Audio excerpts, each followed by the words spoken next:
Are we on? Alright. So, hello! I have just been to the family Christmas shindig and I'm all dressed up. I better check that this is actually working before I ramble anymore. Okay, looks good. Looks good. Stream health. Okay. Yeah, no, so I've just been to the family shindig. And I dressed up in this dress.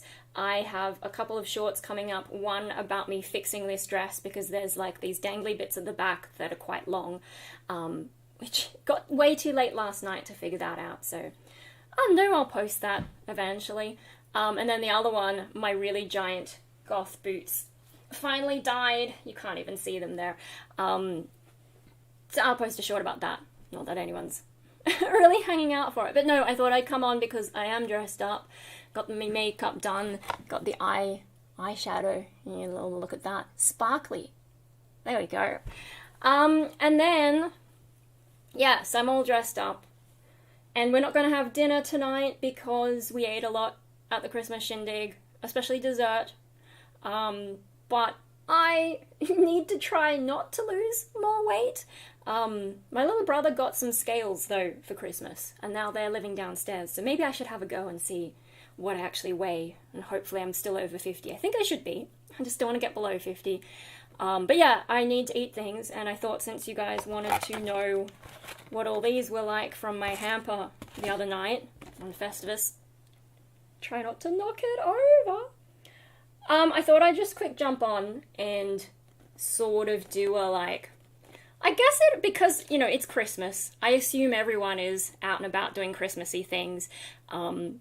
So of course I've kept the stream on low latency. No, what is it? Normal latency, rather than making it low latency, because I assume no one will be here, so it doesn't matter if there's lag in the chat. But it's easier to just live stream than to make a video, especially for something like this that isn't that important. But it's going to be kind of like, so because I assume no one's going to be here, it's going to be part, like, me reacting to what these are like, part reaction video, part ASMR, me eating and drinking my tea. I've got my tea as well. It's just a little bit hot because I just made it, so I'll give it a minute. Yeah, and whenever you feel like it, pop this on the replay. We can have Christmas afternoon tea together. I don't know if that's a thing. Yeah, but I thought I'd just give you a look at my makeup before I mess it up. This has already lasted me the day. We left here at about 11:30. It's now, what time? 5:45 p.m. So what's that? 6 hours? Yeah. And I haven't touched up the lipstick at all. I was very careful eating with it though, but this is a lip stain, not a lipstick. And I didn't do the stupid thing of putting lip balm on it and weakening it. Although I think a lot of it is about how you eat very carefully. But yeah, I did choose it because the liquid lipstick looks amazing, but not when you've been eating and drinking. So yeah, starting to wear off on the inside, but not too bad. Once I start having tea and eating these things though. Yeah. Anyway, so, and I thought, should I do a twirl? I don't know if you'll be able to see, but I'm like, maybe if I turned up the light a bit, because where is my little I'll just turn it up a notch so that you can quick have a look, and then I will sit down, and there we go. You can see a little bit of my fix, although I guess you guys probably don't know what the dress is because I haven't done any of that unboxing stuff. Quick twirl. I'm also wearing, try not to flash me undies, I'm wearing cat boot with purple striped socks and cat boot with grey striped socks. And we got yeah.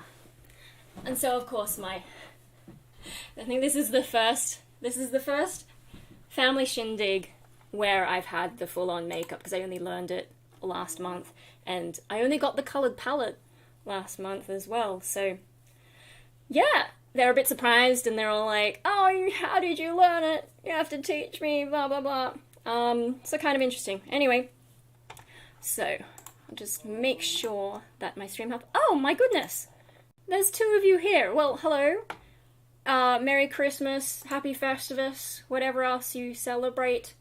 Let us have Christmas tea together. Let me just see if this is okay to drink here. Yeah, and you can watch my lip stain gradually deteriorate as we eat. But, so, I think since this one is kind of already, you know, refusing to close, I'll start off with this one, the caramelized peanut brittle. Ooh, that we unboxed on Festivus. So, yeah, they're all kind of like in these things. Is there a sensible way to open it? Try not to get it everywhere. Hang on. Also, oh yeah, one more thing with this dress, right? I was trying to throw a bonbon across the room and forgot I was wearing a dress and the little button popped off. Now I did save the button and I'll just sew it back on and that's fine. But yeah, so this is gonna keep falling down, which is a little bit annoying. But this thing is designed to take off, so I can undo that button and just take off this whole section. So it's kind of cool to have a flexible dress like that. Also the rose you can clip off, which is kind of cool. But yeah, should I zip it that way rather than try and open it that way? I don't know. Maybe this is better. Maybe this makes more sense. Do you want some ASMR vibes? Is that what I'm supposed to do? Unfortunately, I won't be able to crunch them close to the microphone. Oh, hello, Bob O. Have a wonderful Christmas. At work, so must run. We'll watch later. Yeah, no worries. Thanks for dropping by. And yeah, enjoy. Well, I don't know if work is enjoyable or what, but I hope it doesn't suck.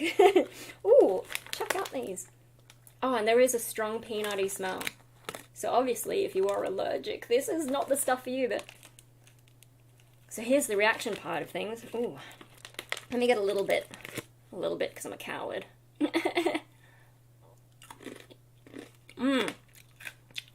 Oh, yum. What did they call it? Caramelized peanut brittle. It tastes how it's described. And, brittle, as in crunchy, yes.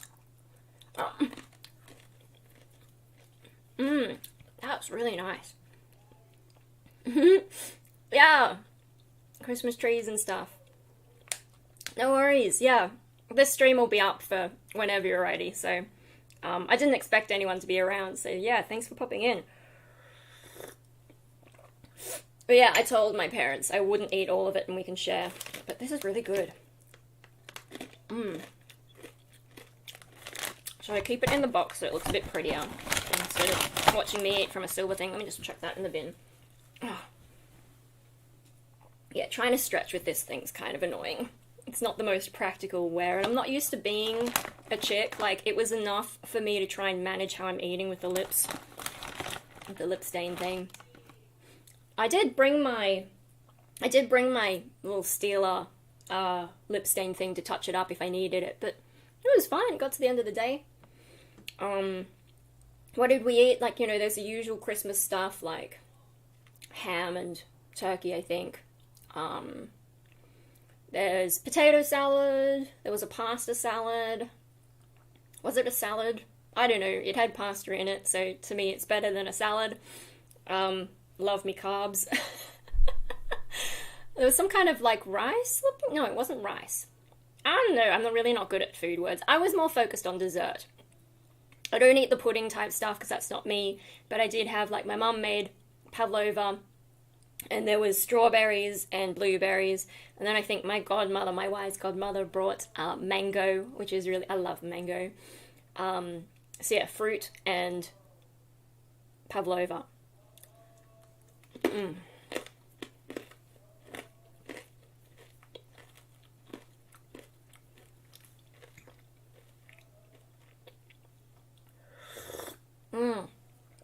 Yum.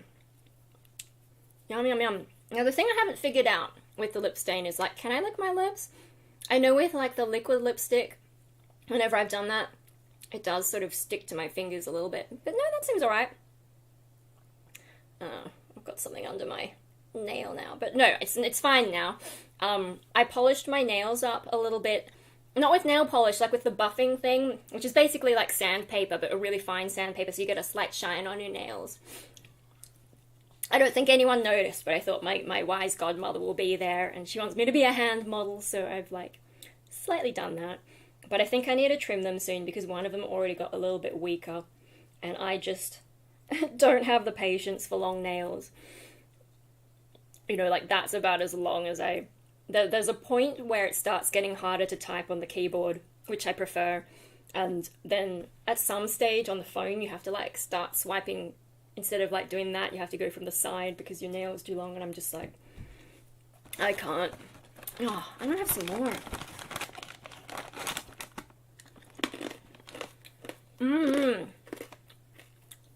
Yum. I should try some other things. Let me just move my M&Ms. Oh, and I've also got, my wise godmother gave me a present. I got some presents from Mum and Dad as well, and also one of Mikey's carers, which is really sweet. But we're not really here for showing off presents. I might open that one later. We'll see how we go. Depends on... I did tell them that I'm live streaming. It's a bit of a strange time of day, though, for it. So we'll see how we go. Maybe I'll open that on camera, or maybe not. What's next? Are we going for all the brittles? So this one was the buttery toffee cashew brittle. Crunchy roasted cashew. So expect this to be similar. Oh, I should open it like... I expect this to be similar, just less peanutty. Do cashews have any particular taste? Oh, this one I'm definitely going to have to, like, it's like it's trying to trap my hand in it. Come on! Let me eat you! Maybe I can just, like, rest it on top.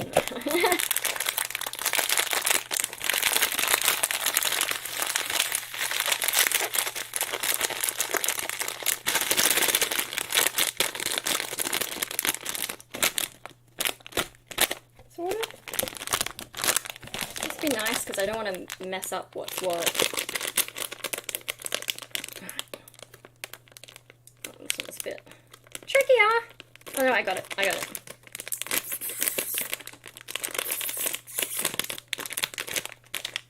Alright, what's this look like? Yeah, it looks very similar. Slightly different, sorry. Don't have the best lighting. So, similar to the other one in terms of looks, but what does it taste like?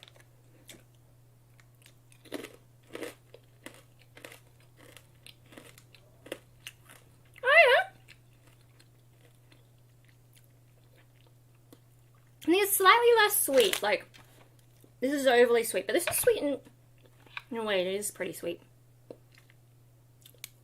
I feel like this has a slightly more sugary, caramelly kind of vibe. I don't know, I'm really bad at food words anyway, so.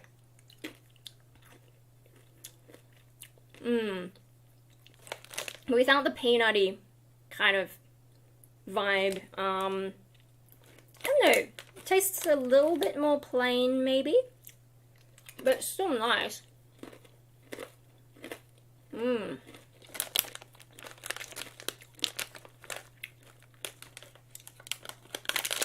do feel a little less inclined to keep eating it though. Oh, I just broke the box. That's fine. No, I like the peanut one better, I reckon. I'll go back to that.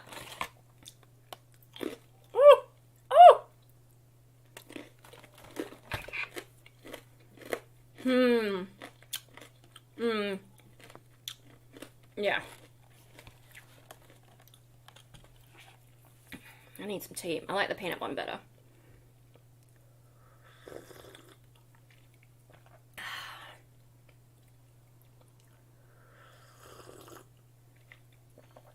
Oh, yum.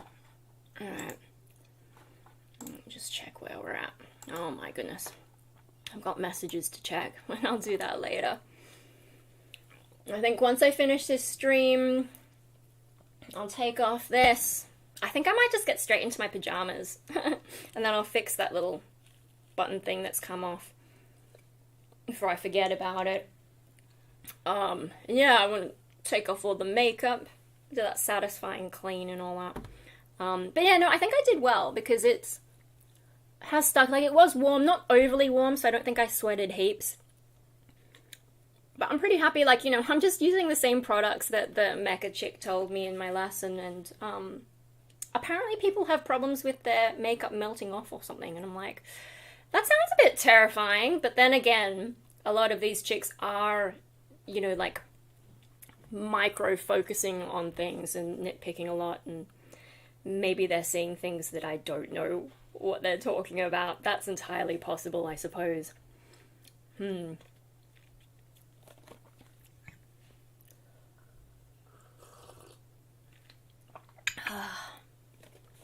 Yeah. No, I think it worked well. Also, I did the thing where, like, you know, I put on my moisturizer and then I went off and did other things while that was sinking in. And then with the primer, I put the primer on and let that just sink in. And I was putting in my contacts, and yeah, I did give that more time than the last time I did it. Although the last time that I did it with primer, Mum's like, yeah, it does look smoother. But I think this time, waiting for that to set, when I put the foundation on, it did seem to be even smoother than the last time with primer, so I probably didn't wait long enough. French vanilla almonds. This one might be the one that I'm the most iffy about, but I'll have at least one. My parents will always help me eat these if I decide I don't like anything. Ugh, this is more a bit chunky. Should I just cut it open at the top? Can I open it like this, or is it going to go everywhere? I'm scared. Yeah, I'm too scared. Where's my scissors? When I reach, just be careful about the shoulder.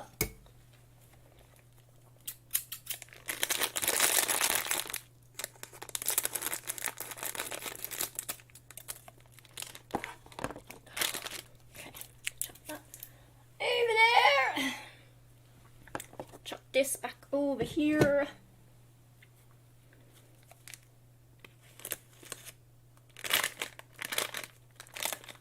Ooh. So they're not as, do you remember in the product photo, oh, I don't have it set up anymore. In the product photo, they looked like really white and round. That's not what they look like. Although maybe from a distance they did. But yeah, there's only a light coating, so it's not too bad. I was a little bit terrified it might be like, almost like, you know, when you have a white chocolate coating, but I can manage that. Oh my goodness. Oh my goodness.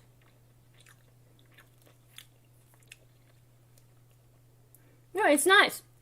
It just had a bit more of a tang than I was expecting. Like, not a huge tang, just a hint of tang, which is more than I was expecting. Almost like something citrusy.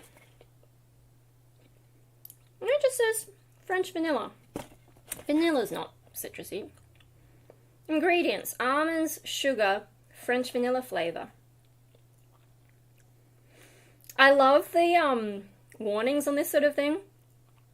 Allergen warning, contains almonds. No shit. May contain traces of peanuts and tree nuts. Oh my god. Really? Did this one... What was this one? This was the cashew. Allergen warning. Tree nuts. You don't say. Oh, there's also got wheat, soy, milk. May contain traces of peanuts. What did the other one say? Yeah, this is the caramelized peanut brittle. Allergy information. This product contains peanuts. Wheat, soy, and milk products. I don't know, like, if you have to warn people that something saying peanuts has peanuts in it. I have another one.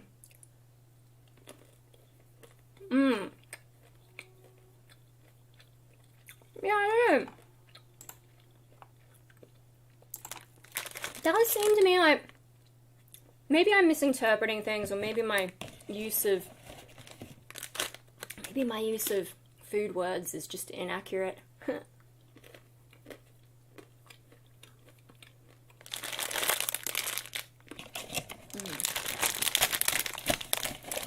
Alright, they're different. So far my favourite one is still the peanut brittle. Now I've got like bits of... bits of stuff all over me. Oh yeah, with the lip stain, right? Is it starting to go yet? I just tested it on my hand because people are saying with this brand that it dries out. Now, I think that might be because they're storing it incorrectly, but I thought I'd check anyway. Oh, you probably can't see it. Can you see, like, right there? Yeah, that little spot.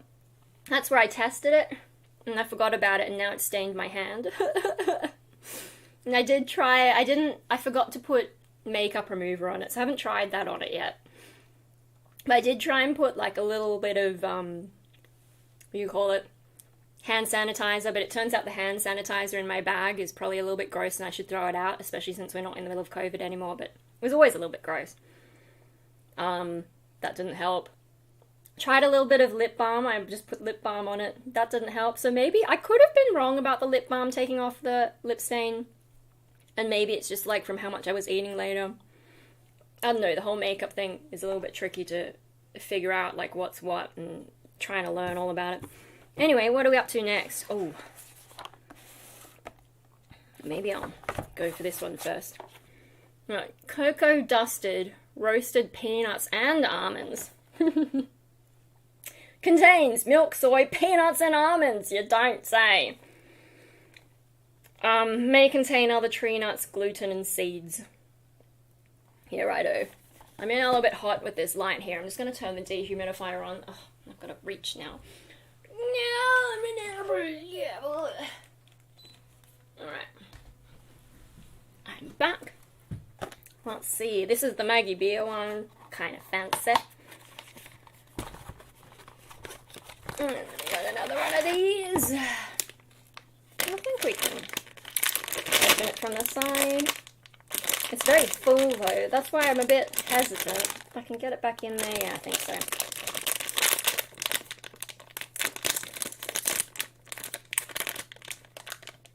Ooh, so these ones are the round looking ones. I'll grab one out. It is cocoa dusted, so I'm probably going to have to lick my fingers. I know, my lighting setup is not great. What does it taste like?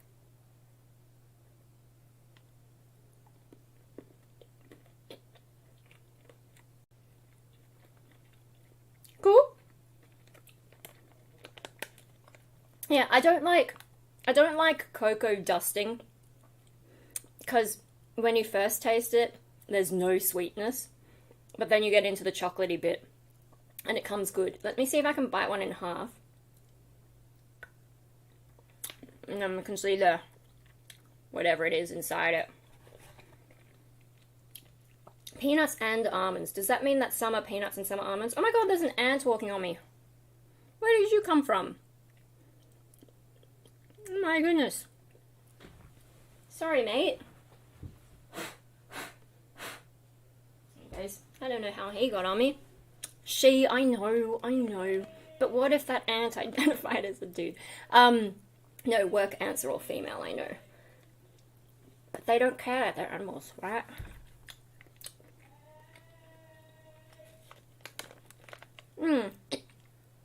Yeah, those are nice. Everything's nice. Okay.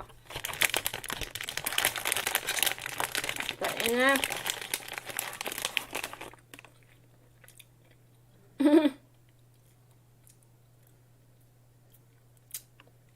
Not getting like pink everywhere.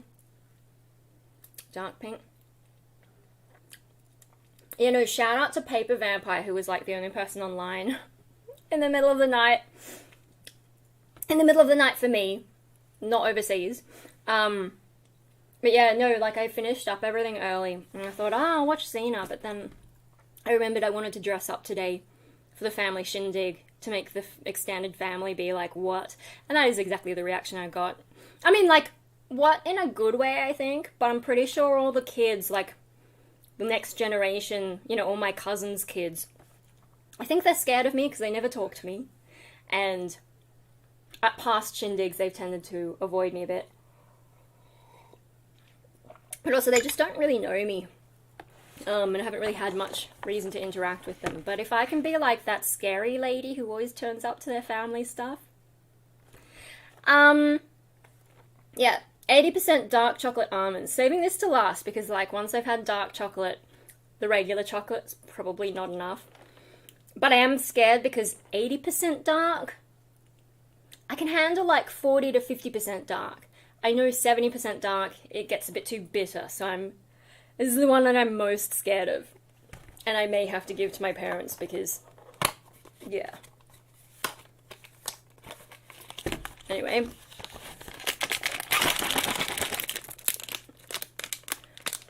Whew, dark almonds. It's got a little thing on the back. It's kind of satisfying. But I talk too much to ever be like one of those ASMR chicks. Or Jerry ASMR. Mikey sometimes watches him because he does McDonald's. The amount of McDonald's that guy eats, oh my god. And it's just like the chomp, chomp, chomp noise. Oh, they are terrifying.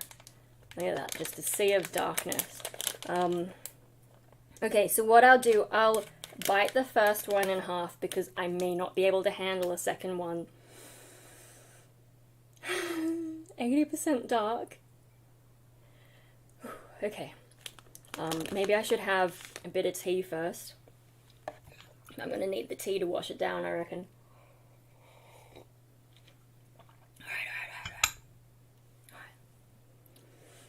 Alright. Woo! Oh, it's all in my lap. That's okay. Thank God they're not melty. Oh no, there's another one! Where did you go? Oh no! Come back! I got you. Okay. What is worse to put back? The one that fell on the floor or the one that I've had in my... Maybe I have to eat two. Okay, let me just put that over there so that it doesn't roll again. I'm gonna have to eat two.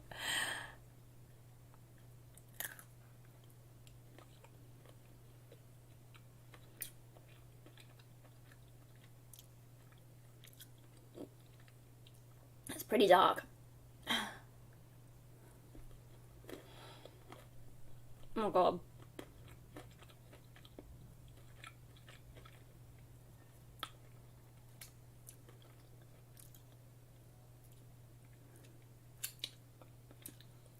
I survived. I still gotta eat the other one. And yeah, it is sort of at that bitter end of dark. I can hear a storm in the distance. I don't mind all the rain that we've been having. It means I don't have to water my plants so much. Yeah. It's more edible than like, you know, sometimes Lint, if you get one of those mixed boxes, sometimes it'll come with 70% dark. Instead of the nice blue ones that are sort of 40 to 50, sometimes they'll have the 70% ones, and those ones are too much for me. And this is meant to be 80. But it's not too bad, but it is not my favorite. But, because I've been touching it, I better eat it. Oh my god.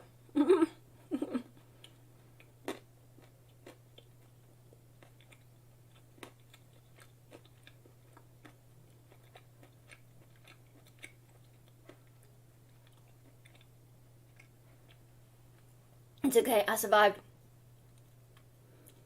First I was afraid, I was petrified. Oh. God.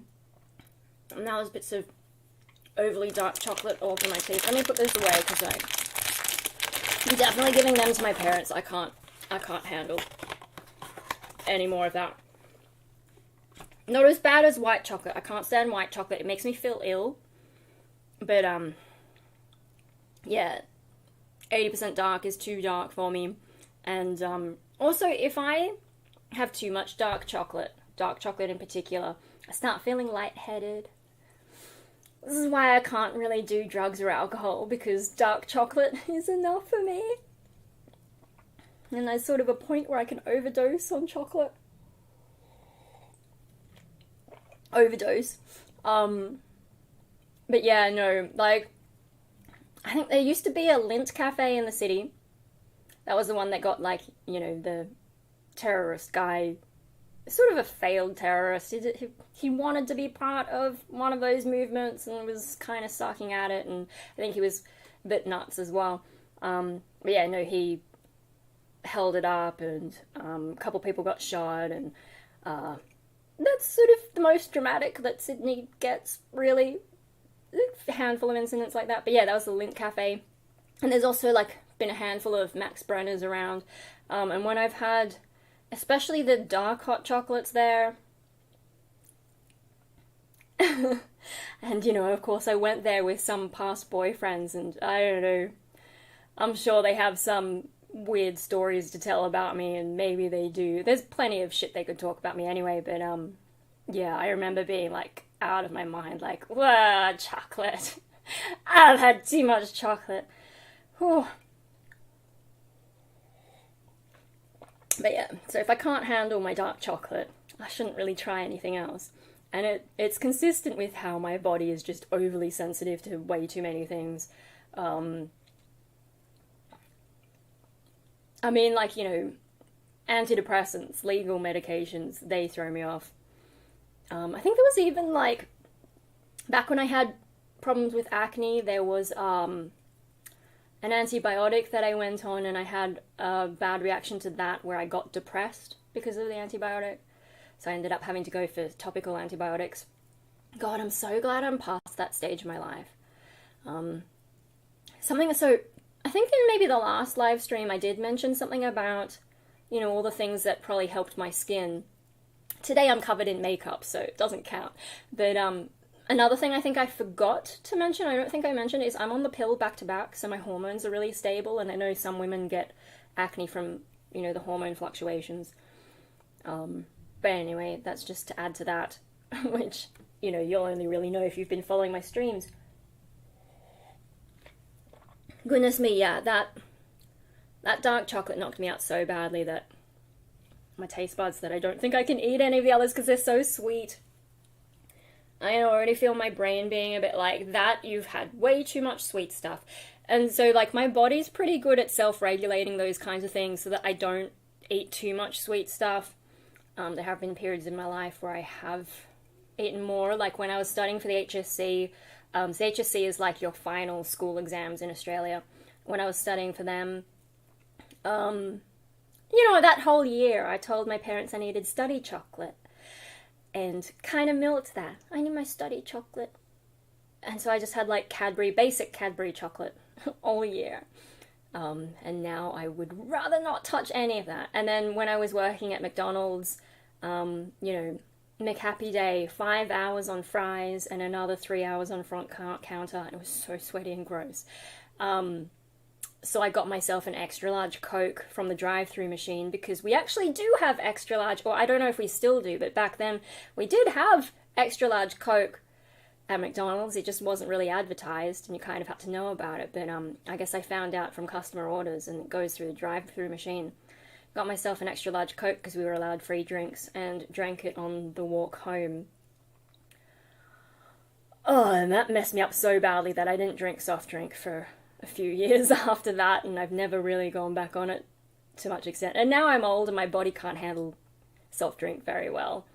I think one of the local pubs has, like, it's not Coke, but if you ask for a Coke, they give you the closest thing they have. Whatever that is, I seem to be able to handle.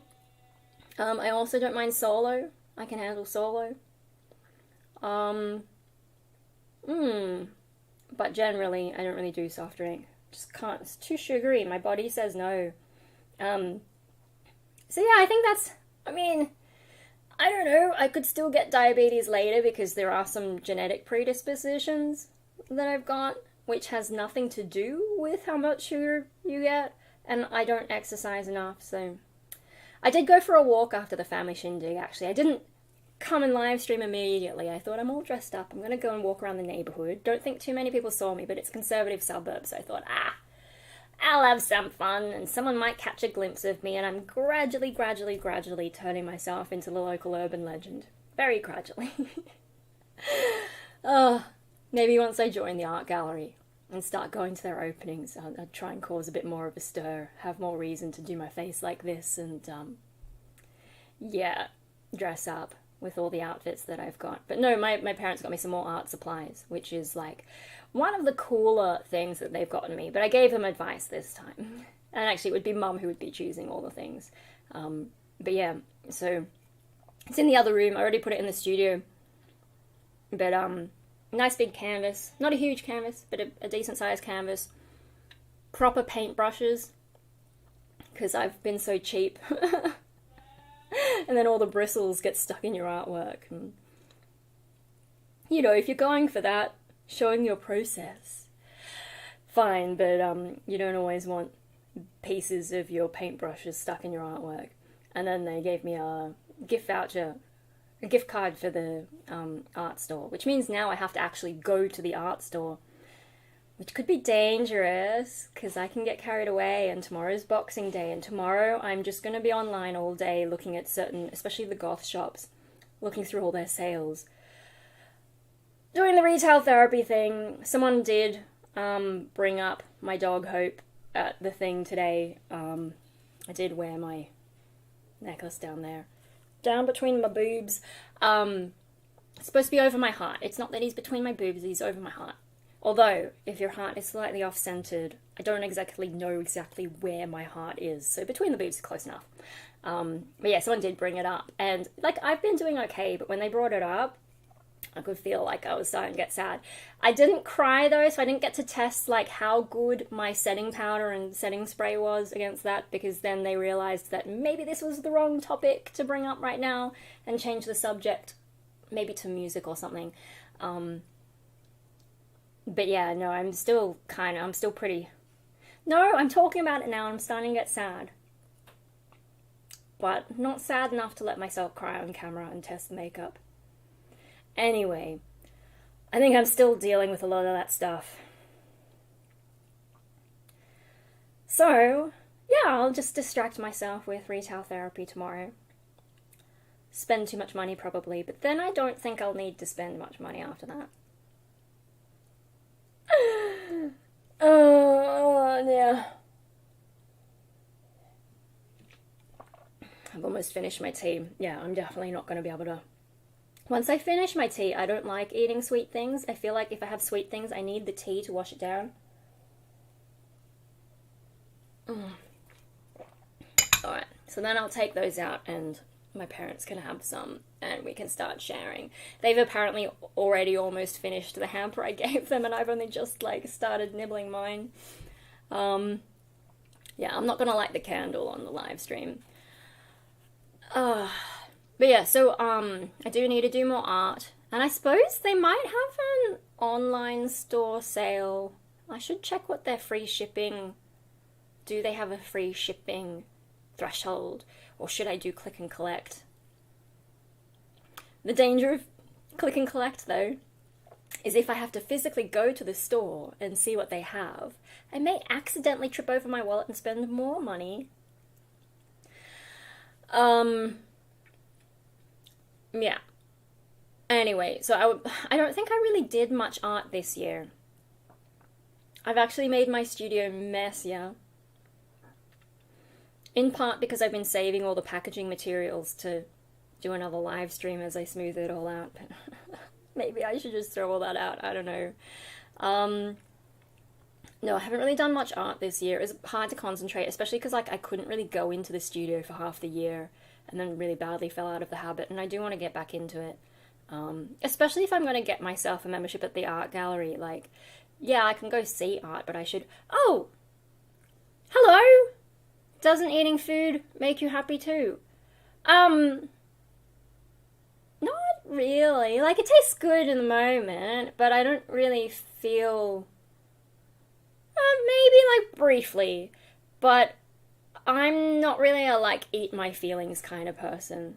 Occasionally, like, you know, there'll be comfort food, but, I have a relatively low appetite, and, I'm kind of picky. And if I'm not eating food that I really like, my appetite can just go. And then, yeah, once I'm full, I just can't eat anymore. Or once I've had my 80% dark chocolate, I just can't eat anymore. It's too much. My brain just goes, nope, we're done. Can't do any more. So, yeah, that, I don't know. And, like, you know, what makes me happy? Happy. Do I feel happy, or do I just feel content or neutral? I feel like happy is a lot brighter than what I tend to feel. I might say that I'm happy, but I don't mean like happy happy. I mean it more as an expression happy. But like what really makes me happy, I don't know. Because, you know, mental illness, depression kind of gets in the way. That's unfortunate. Anyway, I do want to do more art because I got to express myself. I don't know, just being creative, like try and do the art therapeutic kind of stuff. And you know, like maybe I should aim to do exhibitions again. They do have that group exhibition of local artists that I could try and get an artwork into. I just need to actually make an artwork because they'll only accept things from like the past year or so. And I didn't really make any art this year. So if I can get it between now and the actual exhibition, maybe, but it's got to be good enough for them to select it. I think it's all digital submissions to apply nowadays as well, so, you know, it's got to be something that I can photograph well, so I guess not too big, because that would be really hard. Yeah. I don't know. But at least I have better tools now, and I think with the gift card, I didn't actually check how much it is, but, the main thing that I need to buy is better paints. I do have a nice white and black that I haven't opened, but I need to get, like, you know, the primary colors, I guess. Depends on what I want to paint. Maybe I should think about that. Or, on the other hand, maybe I should just get, like, a starter set and then just start making stuff and then see where it takes me rather than trying to plan. Because if I plan too much, knowing me, I'll be indecisive and I won't, you know, like I'll spend so much time thinking about making art that I won't actually make the art. So maybe I should just grab whatever, start putting it together. I do have some cheap art some cheap paints that I got from a $2 shop that maybe I should start off with first and just use it on cheap paper. I think I actually bought some paper there too. Just start making a mess. And then once I'm back in the groove, then I can start thinking more about what is my concept here. And, you know, write little essays in my mind about what things mean. And, you know, like, sometimes it's easier to just make the thing and then think about what it means later. Which is kind of like how I got through uni, is just sort of, yeah, here's the thing, bullshit your way through it. I mean, no, I did think about things in uni a bit more detailed than that, but it's just, there is a lot of bullshit in the art world. But yeah, no, that's the best thing that my parents gave me, I reckon. They've also given me, like, a new towel, which I didn't really need, but I've got it. Maybe they want me to get rid of my old pink towel. I don't know. Maybe I should use the pink towel in the studio, actually. You know, start doing that with older stuff. Yeah, I've got to, like, also use more things and not treat them with cotton wool like they're special because, like, you know, my boots, these boots have died, and I will post a short about that so you can see. Actually, that's another problem, is, because those boots are dead, they're my big boots. Like, yeah, I've got these cat boots. I've also got the older girly ones, but because they're actually older than those ones, these ones were 10 years old, and because the other ones are old, I'm not picking them up because, like, the heel is disintegrating so badly that I don't want to leave, like, weird dust everywhere, so I don't know, I might put it in a plastic bag, take it out to the backyard, and then vacuum it, because I already had to vacuum here again. Like, I did Sunday's cleaning day, and then those boots fell apart, and I had to do a whole lot of cleaning over there again, which was great at midnight. Anyway, yeah, no, I've got the other Demonias, so they'd be more like 11 years old? I don't know, these ones were about 10 years old. The other ones are older. That's all I remember. So I didn't want to wear them today because I thought if these ones are disintegrating, I know the other ones aren't big boots and there's less that can go wrong with them, but maybe. So these Killstar cat boots, I got them earlier this year. I no longer feel guilty about buying all those shoes because now I've got something to fill the gap. And I've got other shoes that I haven't shown. I think I showed some to Patreon, but yeah, no, now I have a gap for the really, really big boots, and of course tomorrow Boxing Day, there's a particular shoe shop in Sydney that I've been wanting to buy from for ages, where you can order things online, try them on in the store, and then if you don't like them, you get a refund straight away, which is really convenient. And I'm like, maybe I should see if they've got a sale. I don't know if they'll do a sale for things that are coming from overseas is the only thing. Like, maybe they only do sale for what they've actually got in stock. So that, I don't know. But I do want to order from them, and they seem like they're a pretty good local business, you know, really nice and whatever, what I've seen of them. I've been in there once before and they explained all the stuff about how you can do returns and yeah, they just seem really cool. So that gives me an excuse to try a few different things. I don't think anyone makes that model of shoe anymore, which is sad because I really like them. Like, they look huge, but they're actually really lightweight. Yeah, so like that was a really lucky find, whereas I don't know what's out there. I haven't really had a look. That's probably what's going to take all my time tomorrow, is trying to look at things that are on sale and figure out, do I want to try that or not? Hey! Mad Sample Mary Gothmas. Yeah. Yeah, and how did my lips go actually after eating and drinking? Actually still not too bad. Do I have a mirror on me? No. Let me see. Yeah, it is starting to go a little bit. But I think because of the colour, it's not nearly as bad. It's not nearly as obvious as when I wear black. And the way that it's fading is not too bad. Not too bad. Doesn't look... You know, I can see where it's starting to go, but... Yeah, I haven't touched that up all day. Cool. Yeah. So I dressed up for the family shindig, and we've been and come home, and I've been for a walk to sort of frighten the locals a little bit. Did have a little bit of a mishap here, so I got to put that button back on, but you know, it just sits fine and it's removable anyway, so if it really became a problem, I would just undo the other button and take it off and just have like a dress like that. Yeah, and the rose is removable too. I could probably replace... Mum wanted me to replace it with a red one, but I don't know where to get those, and I can't be bothered to have a look. Yeah, no, they also got me a towel. And then there's some things that Mum got from Japan that she just put into wrapping paper because, you know, my disabled brother Mikey, he really likes unwrapping things and watching things being unwrapped. So yeah, the more things we can wrap for Christmas, the better. So there's like a couple of Pokeball things that I think have lollies in it. Maybe we should open those. I can't show you the canvas and stuff because they're in the other room, and I don't know, I don't want to go out and get it. But these ones I have here, I'll just grab them, hang on. I didn't expect anyone to show up. I assumed you guys would all be doing Christmassy things, but you have a giant phone, it looks like a brick. Yeah, it's a Galaxy S21 Ultra, and it's in an OtterBox case. I actually plan to make a video about OtterBox because I think this is the last time that I might use it. Not that it's terrible, but I have reasons, I'll talk about that later. Anyway, so, this is the towel. It's a light grey one. And Mum's like, oh, you just got like these towels. One of them was grey, so now I've got a grey matching. Kind of cute.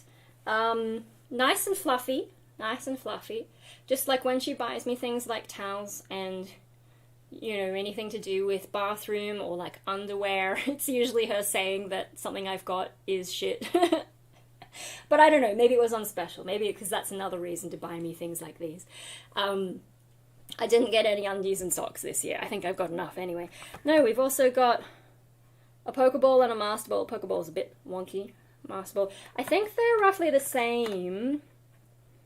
So we got Master Ball, Lemonade, cider, something. They both say that. This one says, Monster Ball, Lemonade. If you look at the top line, sorry, super out of focus. I don't know if it'll focus better if my face isn't there. There you go! So we've got, Master Ball, and Monster Ball, Lemonade, cider, something, and then after that, things start getting a little bit tricky for me to read. And you can tell I'm not reading the, kanji, I'm just reading the, katakana. Because I did not learn enough. What does that say? Cornstarch. Oh, that's just the ingredients, I guess. Yeah, dextrin or something. Okay, well, I think I'll open the Pokeball one, seeing as it's, you know, wonky and I want to fix it. I can't just sit there and look at it. And, if I get sucked into it, well, I don't know, maybe you should tell someone and someone come and save me, but I think I'll be alright, because I'm not really a Pokemon.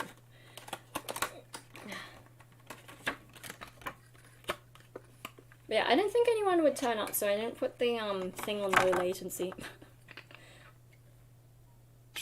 Ready? I wanna be the very best in it, like no one. Oh, cute. They're little lollies with Pokemon on it. So we've got Gengar. Let me put them into there as I go. We've got Pikachu. Some newfangled Pokemon that I don't know because I've given up. More Gengar. More Gengar. Sorry. Newfangled thing again. Looks like some kind of a rabbit. Maybe like a fire rabbit. I don't know. I've sort of fallen out of love with Pokemon. Gengar.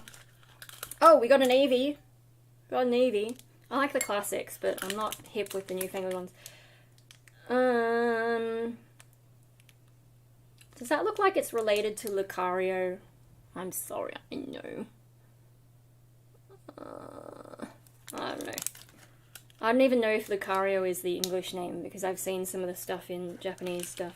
Anyway, so that's that. I guess we should see what's in the other one. So we've got mostly Gengars in this Pokeball. And the Master Ball. And you know, they were surprised. I'm sorry, I wasn't paying attention, so I don't know when that popped up. Yeah, they seemed surprised when I'm like, looked at it, and I'm like, oh, that's a Master Ball. Like, as if I just know 23 seconds. Are you going based on when it appears on the Stream Elements thing? Because the Stream Elements thing has a delay. So, I don't know if there's a delay between, like, the browser and OBS. But there's definitely, like, what I'm seeing on OBS, there's definitely a delay between that and this chat box here. Anyway. Ah! The Master Ball! Yeah. But, like, you know, this is a classic design. Of course I know what a Master Ball looks like and how it's different from a Pokeball. So, we have more. Let's see what we've got in here. Ooh! We've got Dialga. I know what Dialga is. Dialga is actually a cool design. I don't even know which way is up for this one. Maybe that way? I don't know what that one is. Where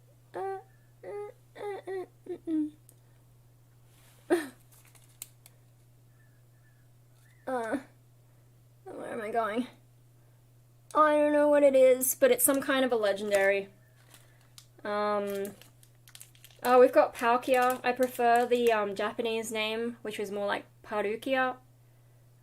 Palkia just sounds weird. But yeah, that would have been Diamond and Pearl. We got another one. Diamond and Pearl I played. I think Black and White I played, but I didn't. Almost bought a Gengar plushie yesterday. You look great. Thank you! Gengar, yeah, Gengar's pretty good, but Gengar's a classic. Arceus?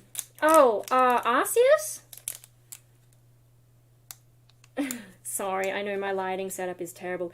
Oh, this is one of the more newfangled-ish ones, I think. I don't know. I don't know what it's called. Vaguely aware of it. I know enough to assume that it's a legendary. I've got another Arceus. Arceus or Arceus? Another one. And my problem is, like it's supposed to be like a god Pokemon, but wasn't Mew meant to be the very first? You don't know, the Dialga. Another Palkia. So it's all like legendaries, but I guess maybe from the Diamond and Pearl era. Yeah, no, I haven't kept up with Pokemon. Black and White was the last one. So I played Pokemon Black was the last one I played. It's hilarious that I think Black was less popular than White because yes.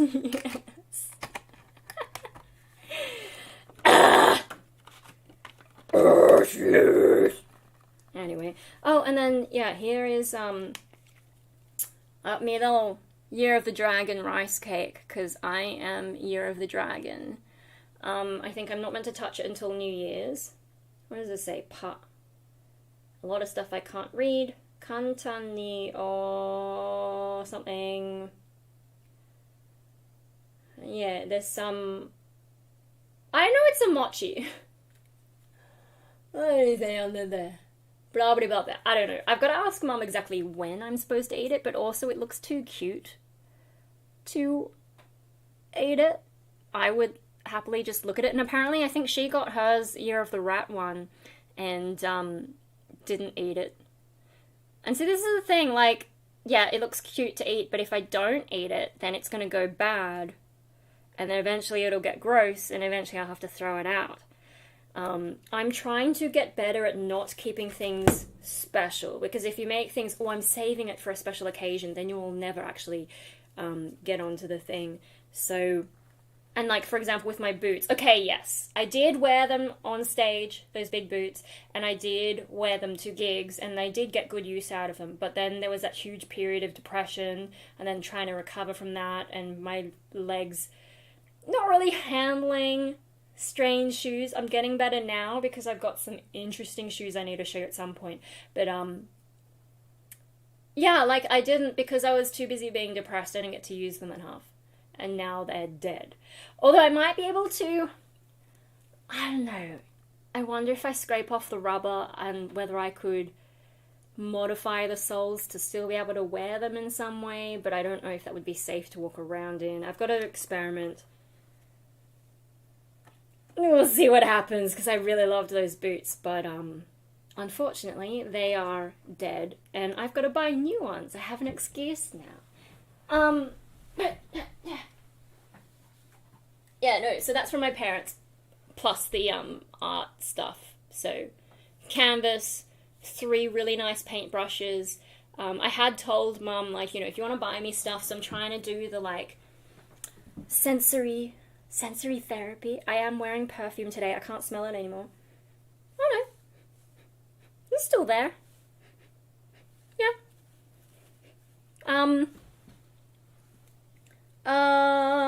But yeah, no, things that smell nice. I've been doing the makeup, obviously, but I've got all the main makeup that I need, and it's probably a little bit hard to buy me something like that. Do I have the palette here? No. But yeah, you know, I've got that coloured palette, so I've got like this sort of darker purpley colour, and then I've got the sparkly purple from that palette. And that palette has like all the main colours I could possibly need, I feel. And because it's like dusty, it's going to take me forever to get through it all. I need to do my makeup more just to get through it. So I guess that's kind of hard, but I also mentioned like art stuff. You can't go wrong with art stuff, giving art things to an artist, because we will find use for it eventually, somehow. So yeah, I did, you know, mention that, like, oh, you know, like, I don't have any good paintbrushes. I have, like, one nice paintbrush that I've never used. It's a fan brush, and it came free with a thing. But I don't really have, like, I used to just buy them from the $2 shop, or the newsagent, just shitty, really cheap sets of garbage paintbrushes, and, you know, I've come to realize that they do make it a lot harder to do anything. And it's a bit like with makeup, right? Not having the right tools makes it difficult, but now I've got the whole brush set, and, you know, I did the lesson, and it came up good, and it's just been about figuring out my eyes. So if I don't want to do black, like, what colours can I do in what part of my eye to make it work? And, like, it actually worked out pretty well, because, like, I figured out I need this section to be a certain colour, because if I have more than one colour in this section, the way that my eyes fold up like that, then it all transfers onto itself. So it's sort of like, where can I put different things in my eyes, and getting used to that, because a lot of those eye tutorials, they just don't apply to my eye shape. Beauty Guru channel, it's a bit of everything channel. I, like, you know, if you asked past me, do you think you'll ever become a makeup channel? I would have been like, haha, no.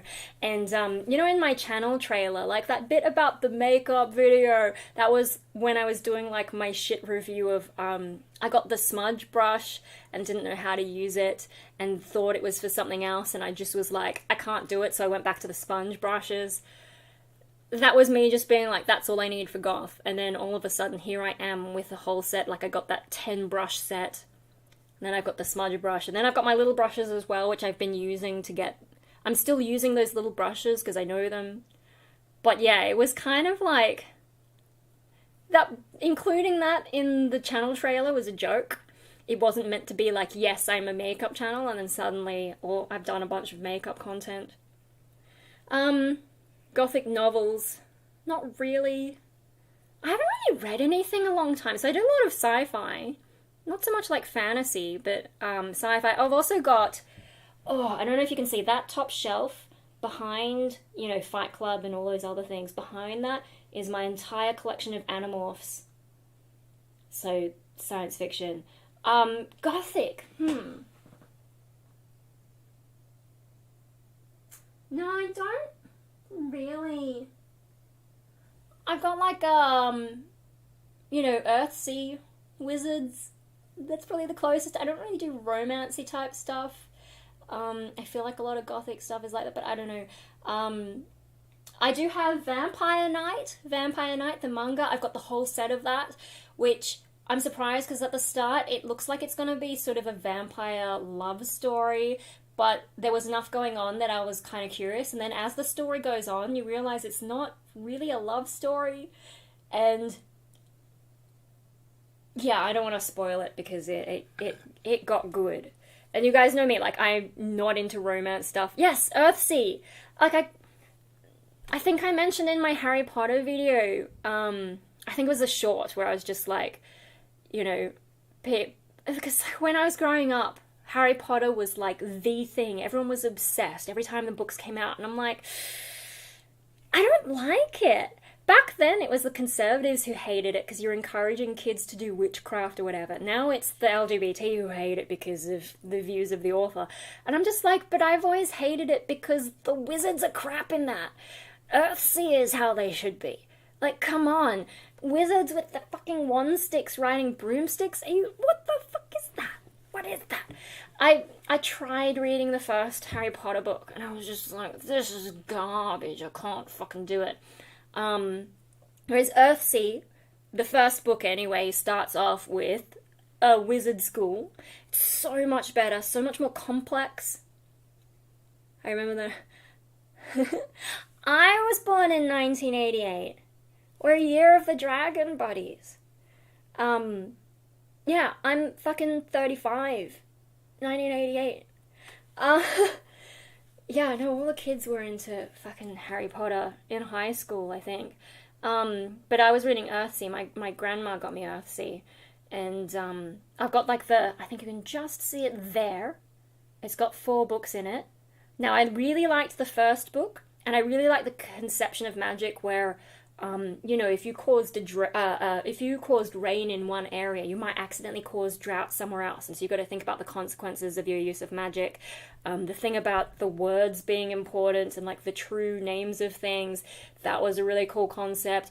The thing about his shadow in that book is my favorite thing because I am a sucker for duality. So the first book is my favorite. The second book, you know, with, what was her name? Arha, like the nameless one or whatever, the priestess. That one was fun too. Not as fun as the first book, but there was still like, you know, she's struggling with the whole, a bit of darkness there and like the old gods, and there was some fun stuff in that. Book 3, I started to like get a bit, you know, it was more adventure. Yes, there's like a journey into death and whatever, but I was less into it. Oh, only the first one? Yeah. No, the first one's the best one. And then book 4 gets really weird, and so I haven't read that as many times. It's, and I think there's a book 5 now, and maybe another one, but I haven't gone that far. Yeah, books 1 to 3, I think. But it sort of, like, starts on a high point and then gradually drops off. And maybe I read another one that had, like, a short story. I don't know. Anyway, no, the second book... If you like the first book, the second book is kind of a different vibe, but I thought it was still quite good. So maybe 1 and 2, those are the 2 recommendations, sometimes 3. That had more dragons in it, and journeys into the underworld, but anyway, no, the first one. But I am biased because they did have the duality theme. And also, like, you know, he's really talented in the beginning as a wizard and like picks up magic so fast and then has this absolute disaster and has to deal with the consequences of that. And I'm like, I mean, in hindsight, that applies to me a lot more because I was a good student and then now I've like crashed and burned and my life is a fucking mess. I don't have an epic quest to go on. But yeah, no, it's actually, I should probably read it again. I haven't even gotten back into that other book that I was reading that sort of borders on fairy porn. I mean, not really, but that's what it makes me think of. It's about werewolves and gay relationships, and I didn't realize that going in. I was just like, oh, werewolves, but no. And it's just taking so long to get into anything good that I lost interest, and now I probably can't even remember. I almost watched Xena last night, but yeah, then I was working on this outfit, and boots died, and then shit, what do I wear? Because those boots would have been really cool with this dress, like just these big fuck off boots with this. So then I was like, Paper Vampire's the only one online, and I'm like, hey, what about this? What if I wore this? And he's very patient with me. Writing a master's thesis. Oh god, yeah. Yeah, I had to do a master's thesis for art, my Master of Art degree, but I kind of just like, for that, oh, so I was doing coursework masters though, I don't know, you might be doing research masters, but yeah, coursework masters, so it was like, you know, just for that subject, it wasn't a hugely important, it was art as well, so you can just bullshit a bunch of shit, but with that class, it was being run by a guy who had a PhD in design, but he didn't know the difference between a reference list and a bibliography. Like, he's saying, oh, you know, no, in the bibliography, don't include stuff that you don't actually reference. And I'm like, so you want a reference list? He said, they're not the same thing. A bibliography is everything that shaped your view that you're now putting in this thing. A reference list is the things that you refer to. It's in the name, a reference list. I'm just like, how did you get your PhD, mate? But then again, design, fluffy subject. Anyway, with that subject, we had to do 2 different presentations, I think. But there were 2 other assignments, and, you know, I did well enough in those 2 that I realized for the thesis itself, I could utterly fail the thesis and still pass that course. So then, you know, my master's project was actually my asexuality EP. You can find that on Bandcamp. I suppose since I mentioned it, I should try and be a good YouTuber and like do the self-promo. But so my asexuality... Oh, science fiction. Oh, great. That's a lot of fun. Yeah, no. I think that... Yeah, so that my asexuality EP, I did that for my, my Master of Art, you know, like visual arts kind of, well, creative arts, and I was just like, said to the professor, I'm going to do music, because I'd gotten the shits with visual arts by that point, and I'm like, no, I'm going to go back to music, and told the professor my idea, and, you know, I'm going to make it about being asexual, but without any of the asexual stereotypes, because I fucking hate them. I didn't word it like that, but, yeah, and he was like, oh, that sounds amazing, because, you know, they're art types. You can get away with anything at art school. I had this group assignment where we were a really dysfunctional group. We went last in terms of, like, you know, every week, different group had a topic or something. All the other groups, they had these really nicely coherent presentations where they all had the same, you know, within the group. It was all on a single PowerPoint template and all that, whereas my group, we had different things going on. Some of them had, like, you know, visual things, some of them had more dot point things, different designs of PowerPoint, and then I had my sock puppet talking about a local art gallery, and it was an absolute mess, and we did not get along. There was a lot of, like, animosity, and but because it was art school, and that particular lecturer was like one of those ones with like the really round, like mad scientist-ish vibes glasses. He had that going on, and like absolute art. I would say art wanker. He was a little bit too nice to be an art wanker, but like that kind of a vibe. Really arty-farty kind of guy. And he thought our presentation was the best because we were just so chaotic. And he's like, oh, this is breaking boundaries and blah, blah, blah. And we were like, no, mate, we were just super... Yes, we totally meant that. We weren't dysfunctional, we totally meant that. So you can get away with anything at an art school. And I realized if I did it about something like asexuality, because art schools are left-leaning, if I did it about asexuality, I'd get pass of flying colours. And actually in the end I got, there were 3 assignments, and each assignment I was 1 point off the maximum score he could give. So yeah, I did really well with that. But also, like, you know, the EP did come out good. Now, I didn't have it fully mixed by then, and for the presentation, I actually had him come to one of my gigs at the local open mic.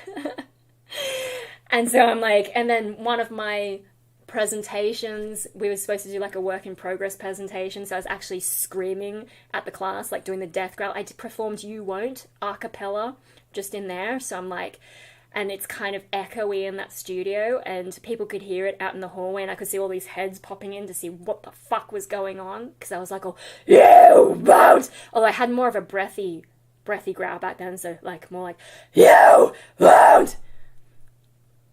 Yeah. That was fun. Anyway, yeah, no. But so yeah, because I did my major project on asexuality, my thesis had to be related to that, and I ended up like writing about my project, like what my project was addressing basically. But this fucking guy, the fucking PhD in design, he wanted me to find academic sources on what I was trying to do, and there was nothing. Maybe there is now, because that was like, what, 5 years ago? Hell yeah, metal! I mean, my EP is industrial because I can't play guitar and it was a solo thing. But yeah, there's a lot of metal influences, especially You Won't. Like, the synth is directly influenced by some heavy metal, a local heavy metal band that I enjoyed. But yeah, with that, like, there was nothing for me to refer to in terms of, like, asexuality, the stereotypes.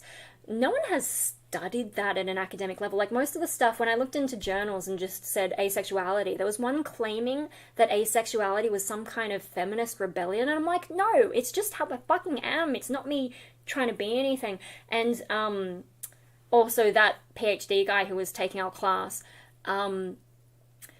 he asked me, like, when I first mentioned asexuality, he asked me if I was, like, trying to be some kind of transhuman robot thing, and I'm like, no.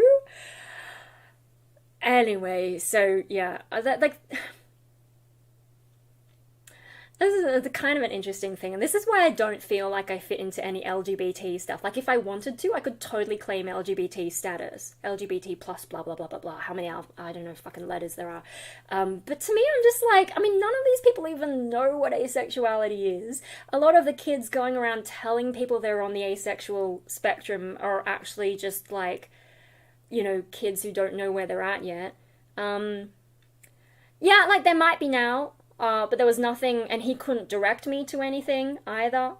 So this is about 5 years ago, so I'm sure there would be more stuff now, but yeah, what I was coming across at the time, it also could be just the resources I had access to, but, and you know, what could I even refer to that was relevant to my project? Don't you feel attracted to people because of the physical appearance or the psyche? No. Like, I've dated, I really tried to understand, and so I had 3 relationships, of varying lengths and whatever, and it is just like, not me. I think also though, like, in hindsight, now that I know I have schizoid personality disorder, asexuality is quite common in that, so it probably is tied into my mental illness, but no amount of treatment that I can think of is likely to change that. I really tried to be open to the relationship thing, and I just don't care. Like, all the guys that I dated at some point realized that I wasn't that into any of their shit. I don't mind people paying attention to me. I just can't return it. I can't reciprocate very well, and like, I tried, and I think I was convincing sometimes, in the same way that I'm convincing on camera to be like I look like I'm engaged in society in some way because I'm able to talk and whatever, but then you look at my life and I have no job, I'm on welfare, I'm living with my parents, I kind of sit around all day. Today I'm dressed up, but half the time I'm just in day pajamas, wasting away, basically waiting to die. So, yeah, like, I think also though, because I can dissociate, I did have a relationship mode that, like, it felt like I was a different person at the time. Very complicated bullshit going on in my head there. So it's not that I was trying to pretend to be anything. It's just like how my brain was coping with the thing is like, you know, I've got to try and be open to this because people are like, oh, you've never tried. How do you know? You know, you've never dated. How do you know this isn't for you? And so I'm like, well, I've tried now, haven't I? I don't care. I am self-centered because I think, like, you know, with my situation here at home, I kind of had to be because, you know, having a brother with such high needs and all the attention goes to him. So who's looking after me? Me! I don't know, like I have to look after my own ego. I think that's probably where a lot of that comes from. And so I don't have the space to give a shit about other people's whatever. I can show interest in like what people are doing, especially if I find them inspiring in some way. Like I want to achieve that, but it's more about my goals and it's less about them specifically and what they're doing. And sometimes that's a little bit hard for me to manage because like I don't want to be manipulating people because I want something from them, but I do kind of want to learn like how did you get to that because I want to know how to do that. Schizoid tends to fantasize a lot. Do you have fantasies about a perfect friend or a perfect boyfriend or girlfriend? Not really. I don't fantasize about socializing. You know, if you look at my channel name, Destroy America, if there's anything that's been like that, it would be fantasies of destroying everything for no particular reason at all, just because I'm that damaged. And it's like, well, if I'm... I assume this is the logic subconsciously, but if I'm fucked up, maybe I want to fuck up everything else. But that's like that's also part of a whole dissociation thing as well. So there's, you know, my brain has a lot going on, and that's also probably why I'm dressing like this, because this is not how I would normally be. This is too fancy. This is like me going plain. What did America ever do to you? I mean, the food's bad. I'm sorry. Fucking America. I mean, when I visited LA, we ended up going and eating at Tokyo Town a lot of the time because the food was just better there. American food is just like, Australian food is great because we have the whole multicultural thing. And like, my parents went to Europe, right? And Italy, okay, cappuccinos, coffees and stuff, but Mum was not impressed because we have better coffee here. We have more interesting coffee. We have more options. But they're kind of like, if you had a cappuccino at the wrong time of day, they'd look at you weird, and shit like that. He's probably wait, who's a communist? Because there is a lag. I didn't expect any of you to turn up. I thought you'd all be doing Christmassy stuff. On the other hand, maybe that was an incorrect assumption because I know that my demographic is like interesting people who may not have huge social things to do. I don't know, maybe I misjudged that. Or maybe it's the time of day. Have you already done Christmas stuff or is it still Christmas Eve? I think we should all be on Christmas Day by now. I don't know, yeah, so you've still got like a almost 30-second lag. Oh, the other thing I did, so like with Mecca, there was a thing that, I was only level 1 at the time, and if you spent $75 online, they would send you a box of stuff that usually they would only send to level 3 and 4 people. So I did that, and it came with this hair primer, and I finally looked up how it's used. And so when I had my shower yesterday, my weekly shower, New Zealand, New Zealand's only a few hours ahead of us. No, I had my weekly shower, and then when I got out, towel dried my hair, and then I sprayed this hair primer and like brushed it through, and then blow dried my hair and like was brushing it, sort of, trying to do what I've seen people do to try and like curl it in a bit rather than having it go pfft. And it actually, you know, I wasn't sure what I was trying to achieve, but then when I came out, Mum was like, yeah, there's definitely a difference, because usually after I have a shower, that's when my hair, like all the oil's been stripped out and it's kind of frizzy. And it actually looked like, she said it almost looked like I was wearing a wig because it was so perfect. So I didn't use it today, but after like sleeping and then waking up and brushing it, I didn't sleep very well, but like, you know, after getting up today, it was still kind of holding a lot more than I was expecting. And, you know, it's not meant to be like hairspray or anything. It's just it's a hair primer. It just made my hair nicer. So then this morning when I was getting dressed, I did straighten my hair, and then I put a little bit of, so I've got this like Thickify foam. I don't know if it's the right thing to use, but I tried to use it to like settle down some of the flyaway bits. And then once I had it looking nice, I put hairspray. So it actually feels a bit funny, but it's light hairspray, so I think I can just brush it out. It's what I used to use when I did the colored hair that like pops up, really strong, but light. You can kind of see where it's like holding the hairs together a bit. But it actually held really well today.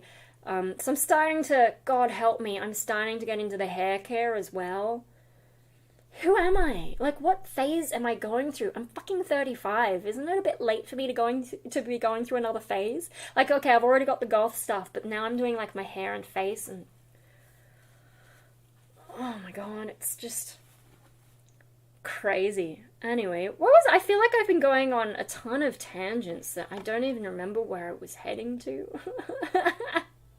If there's any thread that you want me to pick up again, just chuck it in the chat and remind me what I was talking about, because I will have forgotten. Yeah, I know I was talking about uni. Yeah, doing my asexuality AP. Oh yeah, the whole thing about not fitting in with LGBT. Okay, so I mean, I don't feel like I even fit in with the asexuality community, because so many of them are like in that grey area, like they fall under what they call the umbrella of asexuality, but then you find out that they've got romantic relationships, and I know they talk about romantic orientations, but it's kind of like, is it really worth making that distinction? And then like demisexual, I do kind of understand, because like, for a while I thought that was me, but you know, you kind of, not everyone is attracted by physical appearance. Sometimes it is personality, so you do have to get to know them first. It doesn't mean that you're asexual or like demisexual. It just means that you just need to get, I don't know why there needs to be all these labels, and so they're still like the kind of, I don't know, I probably sound like a fucking gatekeeper, but because I'm like, no, I'm not interested in any of that stuff. I'm not romantic. I can perform it when I need to. Or like when I was dissociating, I was able to. I don't know if I could do it now, or if I would just end up dissociating again, but, noise, it's sort of a weird time of day to be streaming. But yeah, anyway, because I'm not interested in any of that, the thing about the whole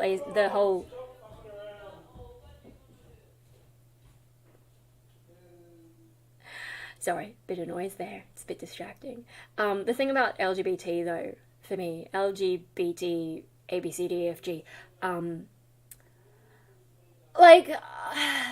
I think in real life, it's not as crazy as it is online. A lot of the online criticism of LGBT is a bit nut-picking, and then also America and Canada and the UK, like, they're a different situation. I think in Australia, we're relatively conservative still. Like, we do have pockets of that, but overall as a society, we're relatively conservative. So a lot of the weirder stuff hasn't really gotten a foothold here. So there's that. But, and you know, some of those spaces are nice, and I have been in the LGBT spaces. My old open mic was a sort of chicks with pics, not exactly a lesbian night, but people thought it was a lesbian night, and you had a lot of LGBT going on there, and they were quite happy to have me. But,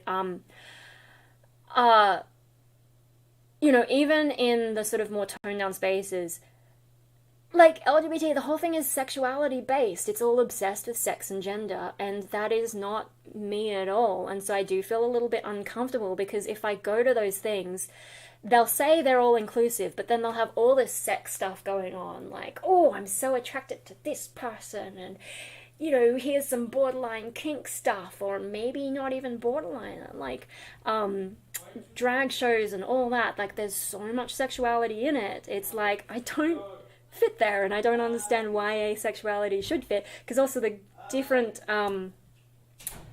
so much noise, there's also different issues faced. So like, if you were gay, lesbian, whatever, you could be bashed for that, and so there was like, and there were also laws against all that and a lot of that kind of thing.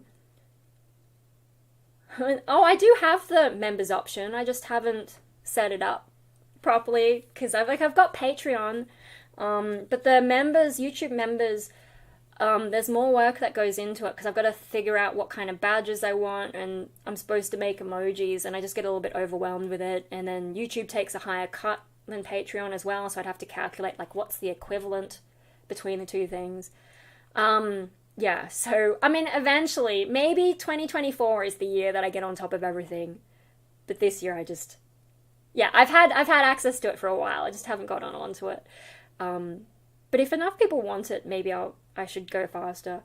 But yeah, no, so like the LGBT, definitely LGB, maybe, yeah, I suppose there's like a lot of like society being proactively persecuting. Okay, so that's that. Whereas with asexuality, it's kind of more flown under the radar, but there is a societal expectation that you partner up with someone, and you know, with arranged marriages, you could be forced into a situation like that, which you don't want to be in. But the main thing with asexuality today is more medical discrimination and like psychology as well. When I told my second psychologist that I was asexual, her first response was to ask if I wasn't just gay, instead of being like, I mean, that was, what year was that? I think I started seeing her in 2008, so that's about 15 years ago. Maybe she will have realized that that's shit anyway. But she's also the one who told me I wasn't schizoid, and because I didn't fit a very specific case study, and she didn't actually talk to me about why I had looked that up and why I thought it fit me. And so it took me so long to actually get the diagnosis, because I spent so long saying to people, oh no, I don't have this, that's been ruled out. But, you know, if she said that stuff about, oh, maybe you're just gay, maybe I shouldn't have taken anything she said seriously. And then some of the things she did with me, you know, trying to get me to do anxiety exercises when my problem was depression, and I said, that's not helpful, and she made me do it anyway. Like, you know, she clearly wasn't listening to me. Anyway, no, with asexuality, so if you're not interested in that kind of stuff, especially previously, they would have assumed that you had some kind of an issue, like you had, you know, suppressed sex drive or something, and so they might try and give you medication or whatever, and just, you know, they didn't really recognize that maybe you were happy being that way, maybe you didn't give a shit, maybe, like, some people do have low sex drive and they do find it distressing, and so they do need medication, but some people just don't give a shit, and I just don't give a shit. Schizotypal, oh yeah, my ex thought he had schizotypal. I can kind of see it in him, but he thought he had a lot of stuff. But yeah, that was the other one I looked at, but I don't think I had enough of the, you know, criteria. And then when I was talking to my GP, she was like, yeah, schizoid fits. That was when I told her, like, you know, I think I've got something else. I don't think it's autism, and I've already ruled out schizoid with this other psychologist. And we went away, and then the next week came back, and she's sort of like, yeah, actually. And I had also gone away and looked at it and been like, why did we rule that out? And yeah, we came back the following week and we're both like, hey, maybe it is this after all, after more than a decade of thinking it had been ruled out. Oh, I shouldn't have trusted that psychologist anyway. Yeah, anyway, rant about LGBT. I don't know, like, sometimes it depends on the event. If it's going to be an event with a lot of overtly sexual stuff, I don't feel like I fit in with all the LGBT stuff. But if it's more benign, like the open mics were fine. You'd occasionally get an act who was a little bit more into that kind of thing. But for the most part, they're just playing acoustic guitar or keyboard, and it didn't get too out there. But, you know, I don't go to things like Mardi Gras, Pride Parades, whatever, because that is definitely not for me. Anyway, but if I'm at an art school and I want to get good marks, sure, I'll milk the shit out of that. Because that's how you get through it. That's how you pass. And so I did that for my asexuality EP. Why not? Why not play the system? And at the time, they had the whole gay marriage thing, and they had all their flags up.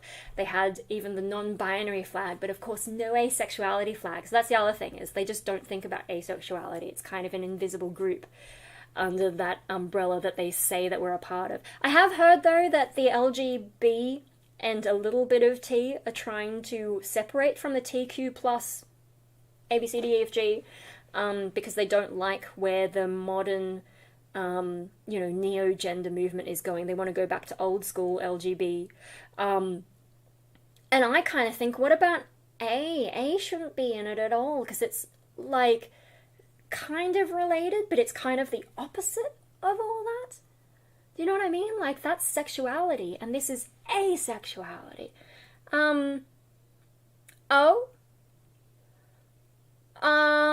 Sometimes YouTube does hide things, and they don't even show me, even though it's my channel. And sometimes they've also deleted my own comments on my own channel and not told me because I've used a bad keyword, and it's a real pain in the butt. So yeah. Sorry, if sometimes your stuff will disappear and it's because of them. What's this, plus? What, as in LGBT plus? Huh? I'm live. What's up? Dinner? I thought we weren't having dinner. Well, it's up to you. Do you want tea? I've already got tea, thank you. What is dinner? Send them a message. Should I go and see what dinner is, and maybe I'll bring it back? Maybe I'll just I'll do a be right back. I will just take all this stuff out there, and then sticky beak what dinner is. And we can pick up a thread if you want me to talk about anything in particular, or clarify the whole LGBT and why I'm not sure that A fits. Yeah, QAI. Well, it depends on who you ask, because YouTube is North Korea. But yeah, it depends on who you ask how far the alphabet goes. I thought having the plus was enough, LGBT plus, but then QIA, there's like the two-spirit ones, sometimes people that tack on, sometimes there's two A's, and it's just like, yeah, undecided you. And someone like rearranged it to spell quilt bag, which I thought was kind of interesting. Anyway, oh, the truth merch. I'll just chuck on the be right back. Should I play you one of my songs from the Asexuality EP, seeing as it's kind of topical? Maybe the Catch-22 one, because that one is about like, oh, you haven't tried the relationship thing, how do you know you can't be asexual? You just don't know yet. But on the other hand, if you have been in a relationship, sometimes people will be like, but you've been in a relationship, how can you be asexual? And I'm like, well, sometimes, especially in the past, gay people would have heterosexual marriages just to fit in, because that's what society demanded of them, and asexuals would do the same thing, because that's how you survive. So I'll play Catch-22 for you. I'll just put it on 50% volume so we don't blast you, or maybe around there is fine. I'll play that for you while I go and check what dinner is. Where do we do it? Add to playlist. Alright. That's not too loud, is it? I'll be right back.